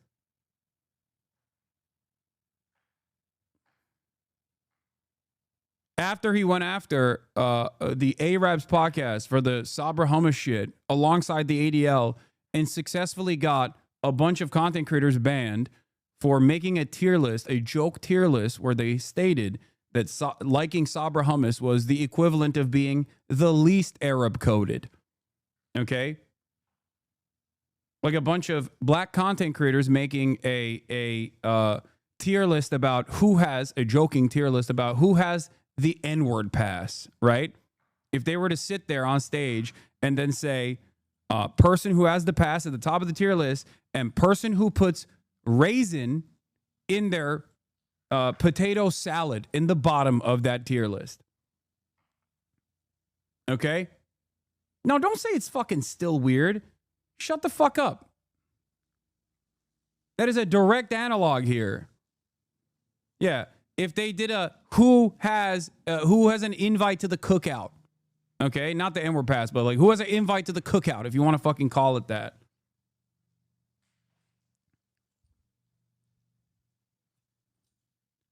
Over his extended crash out, he has unironically done shit that ended up hurting him in the long run too. Like they pushed actively to get a politics tag alongside Sex Pestany and that other fucking freak, his lieutenant commander, Dan Salty Man,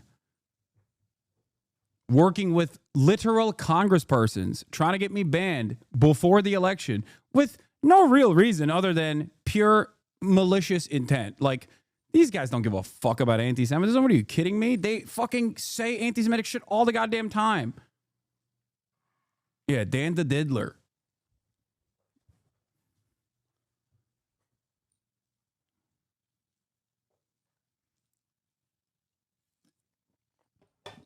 The fucking Diddler commander of the Diddler brigades. The DDG brigades. Whatever the fuck. They call themselves the Hezbollah. They call themselves the Taliban. Anyway. They got the politics tag slapped onto Twitch. Okay? They actively tried to get fucking all advertisers to pull out of Twitch. How fucking insane is that? You're hurting thousands of content creators at that point.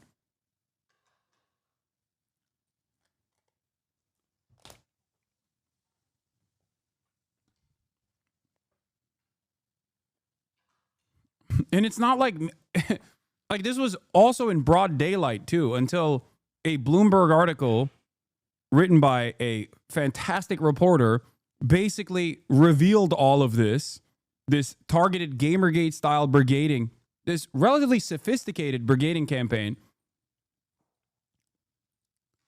And then they had to delete all this shit. And there wasn't a moment where I was like, I'm being gang stalked. You know what I mean? I didn't fucking run around and lose my goddamn mind. I just kept my head down and just kept doing what I do.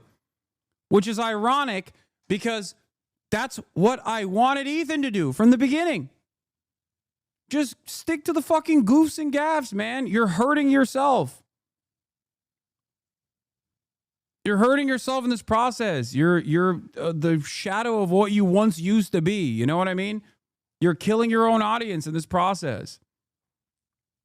Tell you, this is like step one of having a leftist ideology, is recognizing our race, religion, nationality, all this shit, all shape our experiences. Yeah, random streamers with their country tags got their ad revenue removed and banned creators for a month before an election, forcing them to lose tons of money too. Yeah.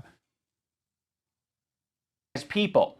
That's the reason why it'd be better served to have this conversation not with myself, but with an anti-Zionist Jewish person. Why does it matter if they're Jewish? Because I'm not Jewish, and you've said in this conversation that, like, how can you tell me how to feel about the situation? Yeah, but how is one person a representative of Jews at large? I'm just telling you how Jewish people around the world interpret that phrase. So yes, Ethan, on occasion you might be suggested to talk to someone who has some crossover with you. It doesn't have to be your ethnicity. It could possibly be someone who shares progressive ideology with you. It could possibly be someone who is of your same gender. I think Ethan understands this concept very well. He listened to these women on his show when they told him that he shouldn't be calling women bitches. This bitch is intolerable. You are such a nasty fucking bitch, Ken. I don't know if you can call her a bitch, though. She is a bitch. She's a fucking bitch. You're right. I call her a see you next Tuesday. Listen, you have. I'm curious, what do Lena and Sam think about it? I wouldn't be okay with that. Yeah. Yeah. Yeah. I feel like that it's for the girlies, Ethan. But I So agree. you guys all seem to be in consensus that it's in poor form. I think to respect the women here in the room, I'm going to have to pass on saying that. Can he never say a bitch towards a woman? 60% yes. Jesus Christ. The infantilization of Ethan Klein is fucking nauseating. He's not a child. He is absolutely capable of looking into Hasan, learning about his politics, interviewing, doing loads of things to figure out where he stands. He presents himself as someone like me, a left-leaning Democrat who supports basic things. And for the first time, I noticed an inordinate amount of radical, hardcore leftists. I mean, I thought we were social democrats, not whatever this was. This comment from Hasan really started to sound some alarms in my head. I was already getting uncomfortable with our partnership. You know what's funny? Here's how I know. This is one thing that I realized, that this is where I realized he was being disingenuous. Because I was like, is he actually a baby? Like, does he have a baby brain? Does he have a child's brain? Where I was like, these are my politics. We had a fucking politics podcast for 2 goddamn years. So clearly you know what my politics are. But maybe he's just a baby brain person, right? Like, fine. Maybe he didn't understand what I was saying when I said it to him. But then I realized in one of the clips that I saw of the context puke, where he actually talks about the first time we ever interacted. Okay? The first time we ever interacted, it was his podcast where I walk him through the steps of my America Deserved 9/11 moment. Okay? And he was very understanding. But in that podcast, where I also talked about my politics of what I believe, like social democracy in the interim is good because it marginally improves the living standards of all American workers. It's a good thing, but that's a short term. Obviously, in the long term, I want this entire system to change, right? And that is you might disagree with that. You might say I'm a revisionist. You might say that's not going to happen. You might be a revolutionary Marxist-Leninist vanguardist, whatever. Fine, okay? That's not what this point is.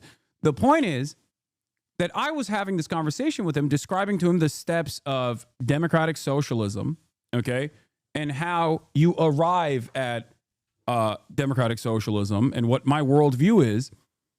And there was a bunch of socialist ass shit behind me when we were having that conversation.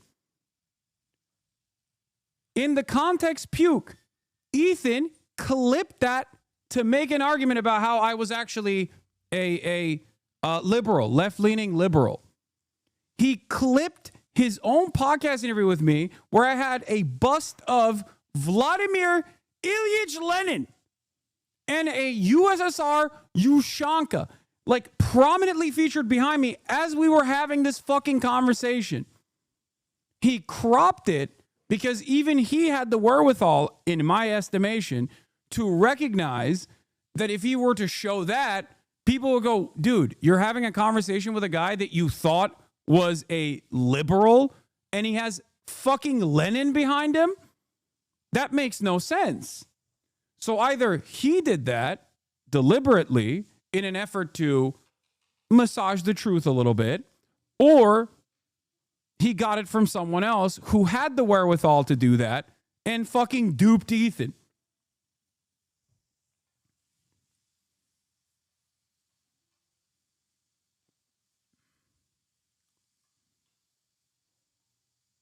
I started to wonder if I had any idea who this guy actually is. You made how many episodes with Hasan? Like, this guy made a fucking program with the biggest mega leftist on the platform. Now he's acting like he was tricked and he was incapable of figuring out what this guy's beliefs were. Bro, I didn't make the fucking leftist program. You did. You made fucking, what, 60 some odd episodes of this shit for hours talking to this guy? You didn't have a problem with any of it until, Ethan talks about being aware of Hasan's 9/11. Yeah, it's so funny. He's like, oh, you groomed me as a 38-year-old adult. You groomed me into thinking that you were just a fucking liberal.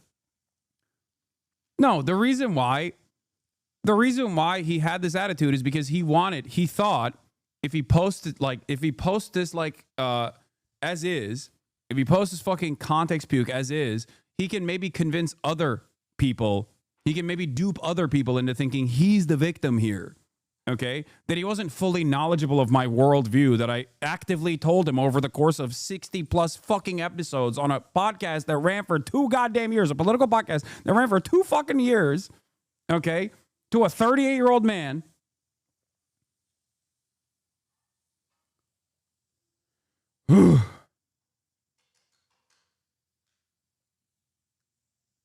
Because he hopes that his audience will watch that and go, oh my God, he is the victim here.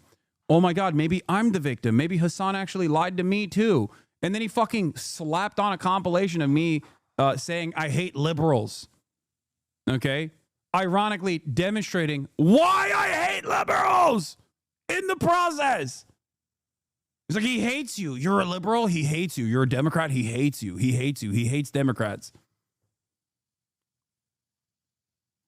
Comments and then sort of leaves it at that. Like it was just a joke. Actually, I think Ethan describes them as edgy moments or jokes. You might remember him from such classics as America deserved 9/11, dude. Fuck it. I'm saying it. Now, to be Yeah, you didn't know I was radical? clear, I knew about all these edgy and controversial jokes at the time we made the show together. Controversial jokes. Because who am I to judge? No, Ethan, those aren't jokes, right? When someone makes a controversial statement like that, that's not them trying to be funny. I can understand why you would conflate the two. That is someone who is extremely frustrated and passionate about a particular topic. In this case, American imperialism and terrorism. You could have looked into that. You could have talked to Hasan a little bit more. He did.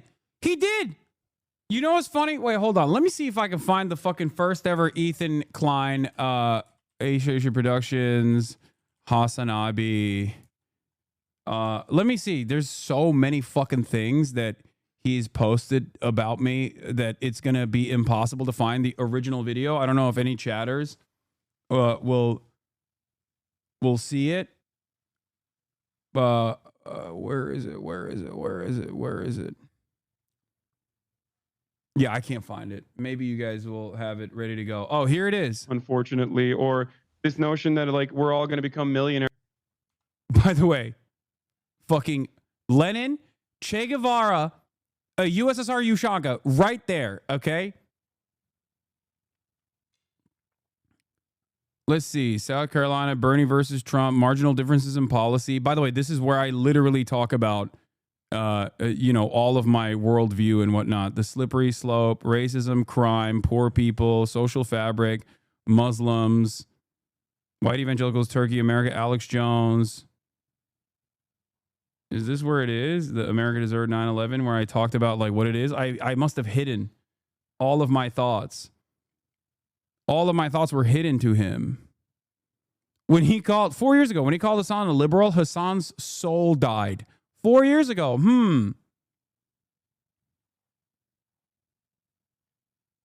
Second spike from the right. Worked openly with Nazis and white supremacists. And I mean like Nazis and white supremacists literally, like people who call themselves white supremacists or white nationalists. Or have openly admitted that they believe that the white race is superior, like Stefan did in that famous video. Oh, second one right here. Started as like controversial or can be clipped out of context. I always say that. It's a meme in and of itself at this point. In order not to avoid terms of service. America deserved 9/11 in a video. My dad is lighting the kitchen on fire again, folks. Holy moly. Holy moly.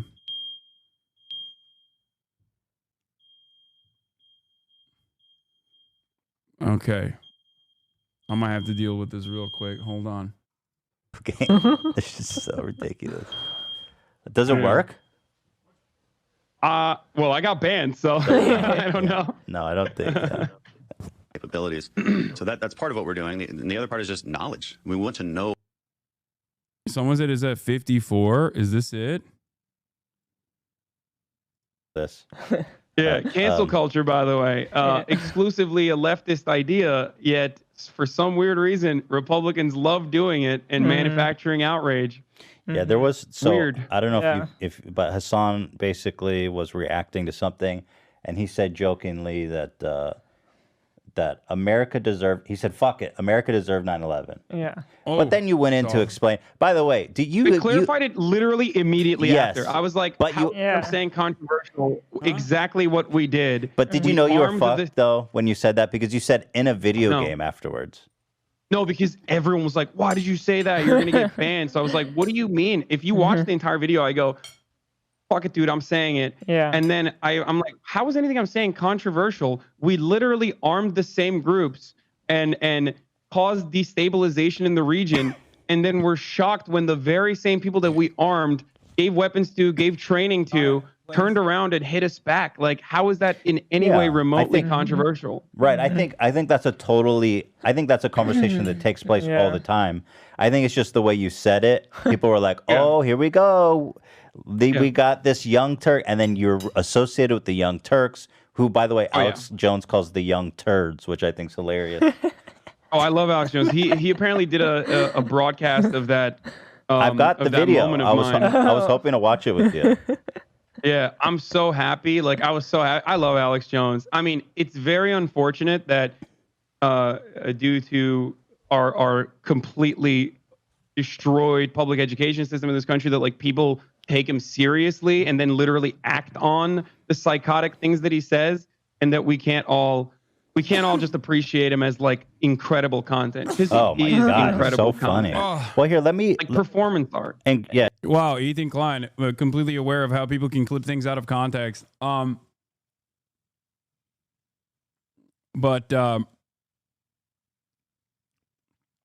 where was it? This isn't even what I'm looking for. I basically describe in great detail how ISIS formed, right?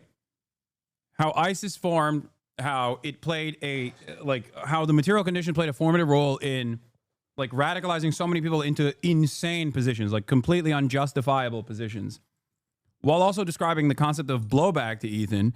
And he totally understood, or it wasn't even ISIS. I think I was talking about Al-Qaeda too.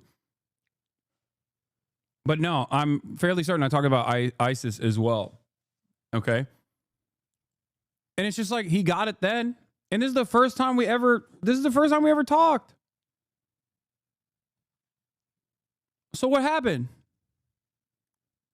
Warren found out what his international politics opinions are, but you wouldn't even need to do that. You can look at it online. You're not a victim. You weren't tricked. You made 60 some odd episodes.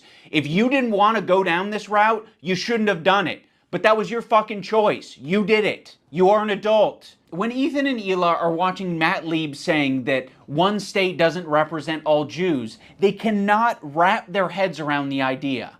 No single person represents all Jews. I'm just telling you how Jewish people around the world interpret that phrase. No single. Isn't this also a Sam Cedar bit where they call Ben Shapiro the Pope of the Jews? That's Sam Cedar, right? For kind of this reason. That's why they always joke about Ben. Person represents all Jews, as no single state represents all Jews. This is another weird thing. Oh my God. Israel, this is a lie that I see Hasan and people pander. They say that Israel's going to war on behalf of Judaism. They have never, I don't believe that that's ever been stated. And I don't think Israel ever What?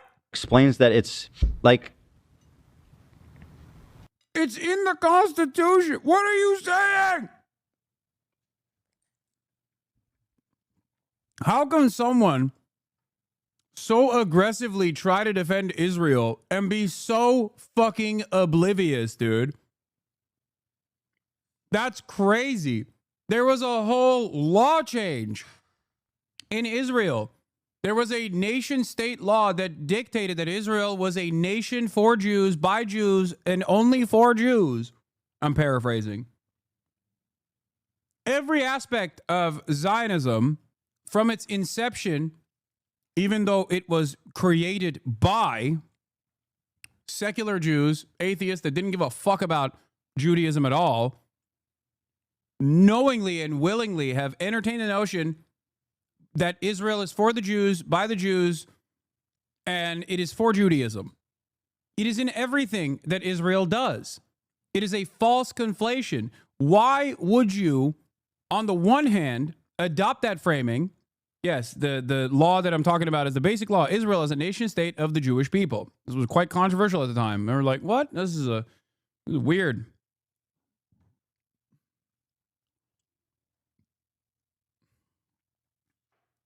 But why would you say this while also simultaneously claiming, well, all Jews are Zionists. So when you say Zionist, you mean Jew. I think Israel says it's a place where Jews can go. Israel's just a place Jews can go? With that slogan, we might actually have peace. You know, if that's all you're defining Israel as, is a place Jews can go. Like, sure, it sounds like America to me. Like, all right. I don't think that Israel said they represent. Yeah, I ironically covered this all the way back in 2018 with Noah Colwin.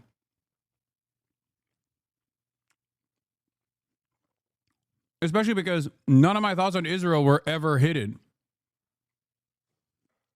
Ethan knew my thoughts on Israel. I suspect he must have. Present all Jews. I don't think that's a stance. We're like, hey, displacing Palestinians is all Jewish people.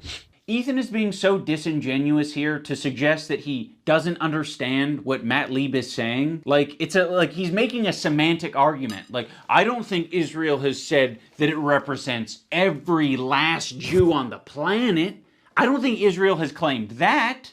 They're not going to say that their most genocidal behavior represents anything to do with them, okay? But what they are going to do is they're going to inexplicably link Israel and Jewishness together. So when they're being criticized, all of the... Also, they do that. They literally do that. That false conflation is actively egged on by the Israeli state. not only is the Star of David in the flag in and of itself, but besides that, there is no reason to fucking put Star of Davids on the fucking heads of Palestinian prisoners that they kidnapped. There's no reason to get tanks to draw Stars of David in the Gaza Strip. There's no reason to prop up a fucking menorah in the middle of the Gaza Strip as a symbol of conquest. Israel actively does present itself as the Jewish nation, of course, but while also simultaneously engaging in defense of Israel as a way. Like it plays two different roles.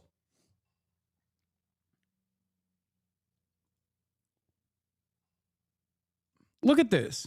What do you think this is? Why are they doing this?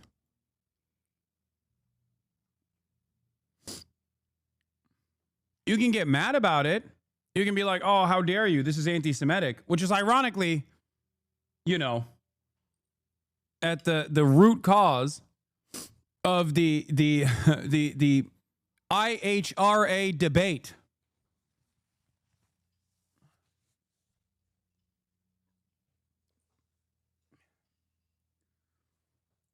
That's why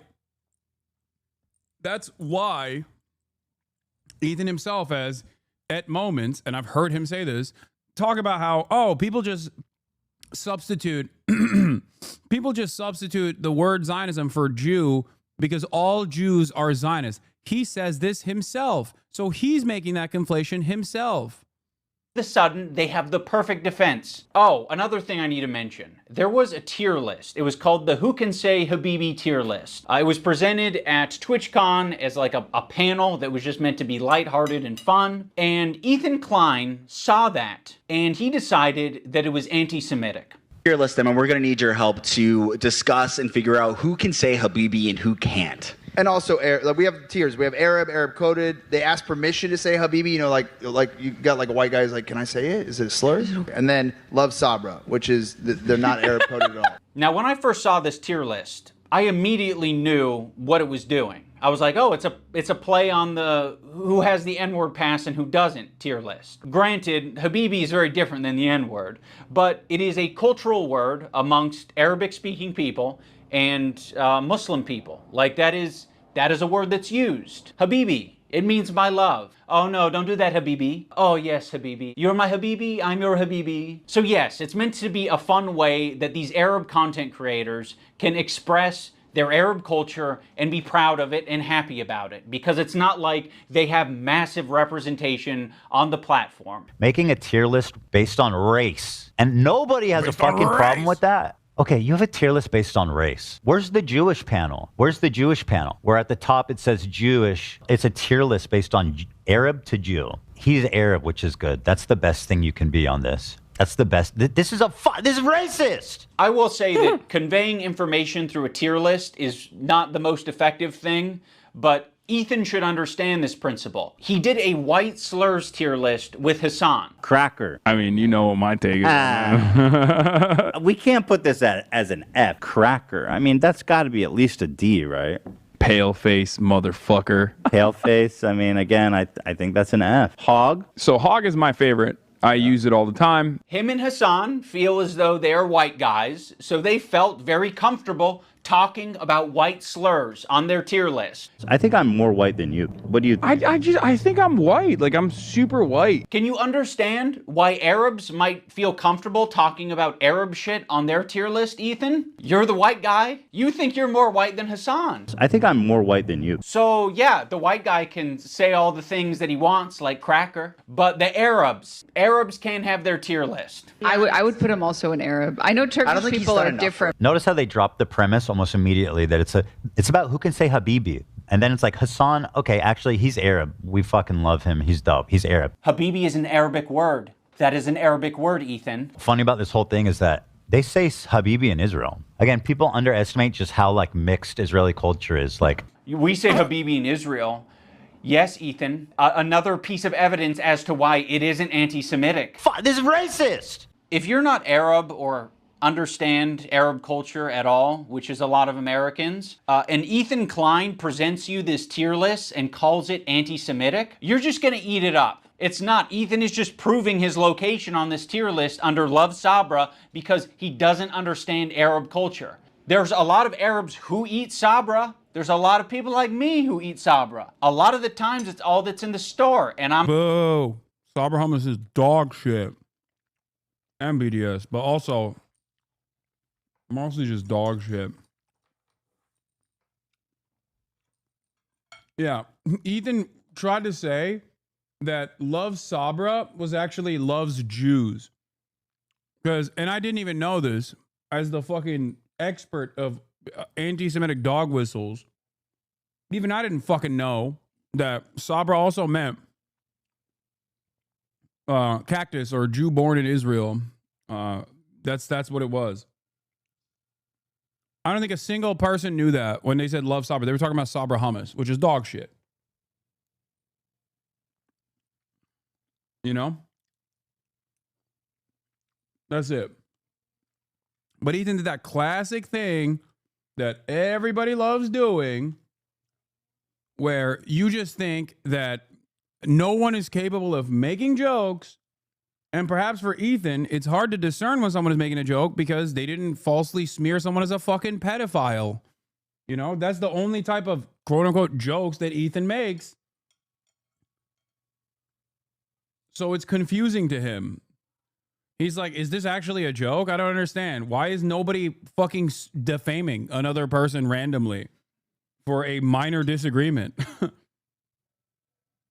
I'm gonna buy it and I'm gonna eat it, but it is not the good shit. Like the average Arab American, they're gonna go in the store and the only option they have is fucking Sabra. And that sucks that that's the only option, right? Arab communities and distribution facilities are not widespread across the US. So what are they left with? They're left with a common, relatable, shitty hummus, which is Sabra. And what's so fucking pathetic about this whole thing is after he was able to get these Arab creators banned off of Twitch for 30 days, he goes on to talk about how bad Sabra hummus is on his show. I don't think anybody prefers Sabra over homemade like restaurant quality hummus. You know, it's what's there. Like weirdly fluffy. It is Sabra. fluffy. Weird. Yeah. I would buy it sometimes and eat it. It's not the best. The problem is with Sabra, in my opinion, it's only good for the first 2 days. For some reason, like when you eat this Sabra shit, it just feels so much heavier. Imagine eating a whole fucking vat of Sabra. That's crazy. Yeah. I've never liked hummus. Oh, okay. Well, you hate Jews then. I don't. And Arabs. Yeah. This is racist. Yeah. It's crazy that after he collected those scalps, and in the process, yelled at an Arab Jew that was also on that panel and got him banned too, and then subsequently called him a token, which is anti-Semitic. Okay. How dare you not unconditionally support the apartheid ethno-state? You must be anti-Semitic. Like, what the fuck is wrong with you? Then he does this fucking victory lap where he's basically like, yeah, I hate Sabra too, actually. You are not allowed to hate Sabra. He made a fucking video about it where he was like, Sabra is in the fridge of every Israeli Jew. What the fuck? It's our national pride or some shit. Yeah, it's almost like you can have a discussion about Sabra hummus being a bad hummus without it being at all related to a Jewish thing or an Israeli thing. He can have that discussion as much as he wants on his podcast because we all know his intentions aren't anti-Semitic. This is what he did. He hit his heart hard. The Zionism is leading to not accepting other cultures, embracing their own culture, and instead thinking that that is an attack on you.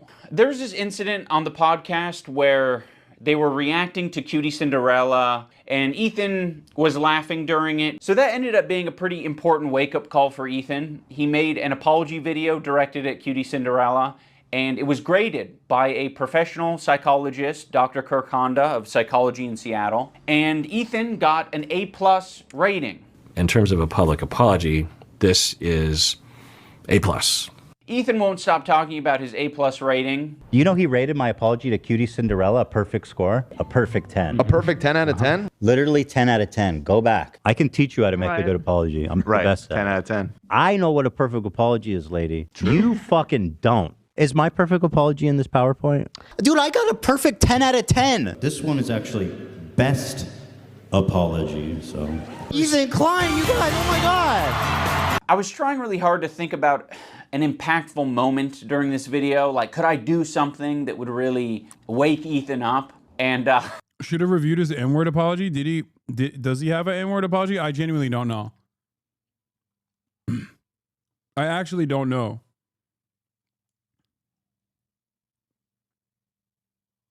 Wait, are you guys setting that up to be like, nope, that's the joke? Oh. Okay, well. My mistake. My mistake. I don't know if this came from a good place or not, but I came up with the idea of getting Ethan's grade changed from an A to a B at least. So I went to visit psychology in Seattle. I'm not confident that Kirk will change his grade, but it's worth trying. And, you know, we might learn a thing or two. Xander! Probably get pretty low marks. Unlike me, perfect score, 10. I said, hey, Lud, no wig drama. Why are you such a spineless coward of a person now that you've inserted yourself and your girlfriend into this conversation? Okay, iDubbbz, I hear you. You're in the room with me right now. I hear you. I hear your request. I understand it. I can understand where it's coming from. And I guess have a policy that when there is a grade for an apology, I am just grading that discrete apology as I see it without taking any consideration of prior or future behavior. If you're wanting me to comment on the overall behavior or the recent behavior from the clips that you have shown me, I believe that Ethan is a good person and that eventually he will feel sorrow and will feel sorry and will apologize, and I will be there to evaluate that apology when it happens, which I know it will. Oh, brother, this guy stinks! Unfortunately, Kirk did not change his grade, but that's okay because this is the internet. Anyone can have their own official apology rating system, so I'm going to rate Ethan's apology a B-. That's just based on my own feelings and my own rubric. When Psychology in Seattle was watching these video clips of Ethan, he said that it looks like Ethan could just use a hug. Now, of course, it kind of pisses me off to hear that shit because I'm like, what are we doing? What are we saying? He needs a hug? No, he doesn't need a hug. He needs a good fucking ass whooping is what he needs. I think something that's very important to me in bringing back Content Cop is to be fair. I think that was something that was not illustrated in previous Content Cops that I think should have been and probably wouldn't have left me with so much regret. Ethan deserves all of the criticism that he's getting. I think it's very valid. But I also think at the end of the day, we should acknowledge that he's human because he is human. And he is in a situation that's making him extremely scared, paranoid, defensive, sensitive, and I'm sure other features and feelings. In the spirit of Kirk saying that it looks like Ethan could just use a hug, I have challenged some of his most powerful haters to put down the haterade and just say something nice and charitable about him because I think he deserves it. I just wanted to say that I respect that you are genuinely yourself on the internet. I think a lot of other people respect you for it as well. I think that's a big reason why people were drawn to your content in the first place. I think that's a lot of the reason why your employees chose to work with you over anyone else. Ethan, I think it's respectable that you even began this journey to leave behind the anti-SJW crowd and step into a more empathetic worldview. I know it's not easy. Ethan Klein, I think that when you are being goofy, when you're being silly, when you are being lighthearted, and just having fun with your friends, I think that is when you're at your best. So I'd love to see more of that. That'd be sick. I will be reading my letter off because I don't want to sound robotic. H3 used to be the sports for good that I used to watch. I hope that one day gets back to what I remember. You were one of the inspirations for me to start creating content, so all this has stunk. I hope you really hear this, and I wish you the best. I think Ethan Klein rocks a buzz cut pretty good, and I think He's got a good choice of facial hair. I think it's really cool what he did 8 years ago, fighting that frivolous lawsuit. That was pretty fucked up. And fighting it, you know, he changed YouTube for the better. And I thought that was cool because I thought it was like he was fighting for free speech. You know, I also see the dynamic of Ethan and Neil. I'm like, fuck, like, it's really hard to be a couple online and see people attacking your partner. And it's like, okay, like if you come to their defense, if that doesn't always help them, right? Sometimes that makes it worse for them. And I have been kind of slipping into a very unhealthy place where it's gotten worse and worse, and I get criticized more and more, and I get more defensive and more pulled up, a feeling of almost infallibility that I could take anything on. It led me to make a lot of mistakes, and then when I was criticized for those mistakes, then I would act extremely defensive and nasty and not really processing them in a healthy way. Goddamn. Cinema. Where's yours? I didn't do one. I'm glad that other people did.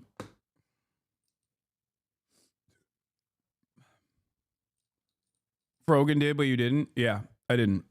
Partially because I don't think it would have been helpful.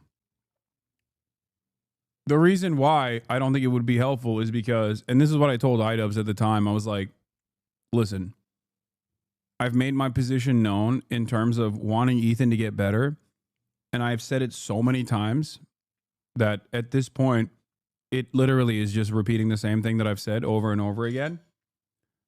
And that I don't think he will ever view it charitably. Like, I just don't think that he will look at that and see it as productive. Because in spite of all the things that Ethan has done, in spite of everything that he's done, I still want him to get better. I still want him to, you know, take some time off, really reconsider what he's done this entire time, and get better. And someone might look at that and go, I mean, yeah, he made a 3-hour doc about you specifically, so yeah, you'll always be a villain to him. I know. That's what I mean. It's just like I have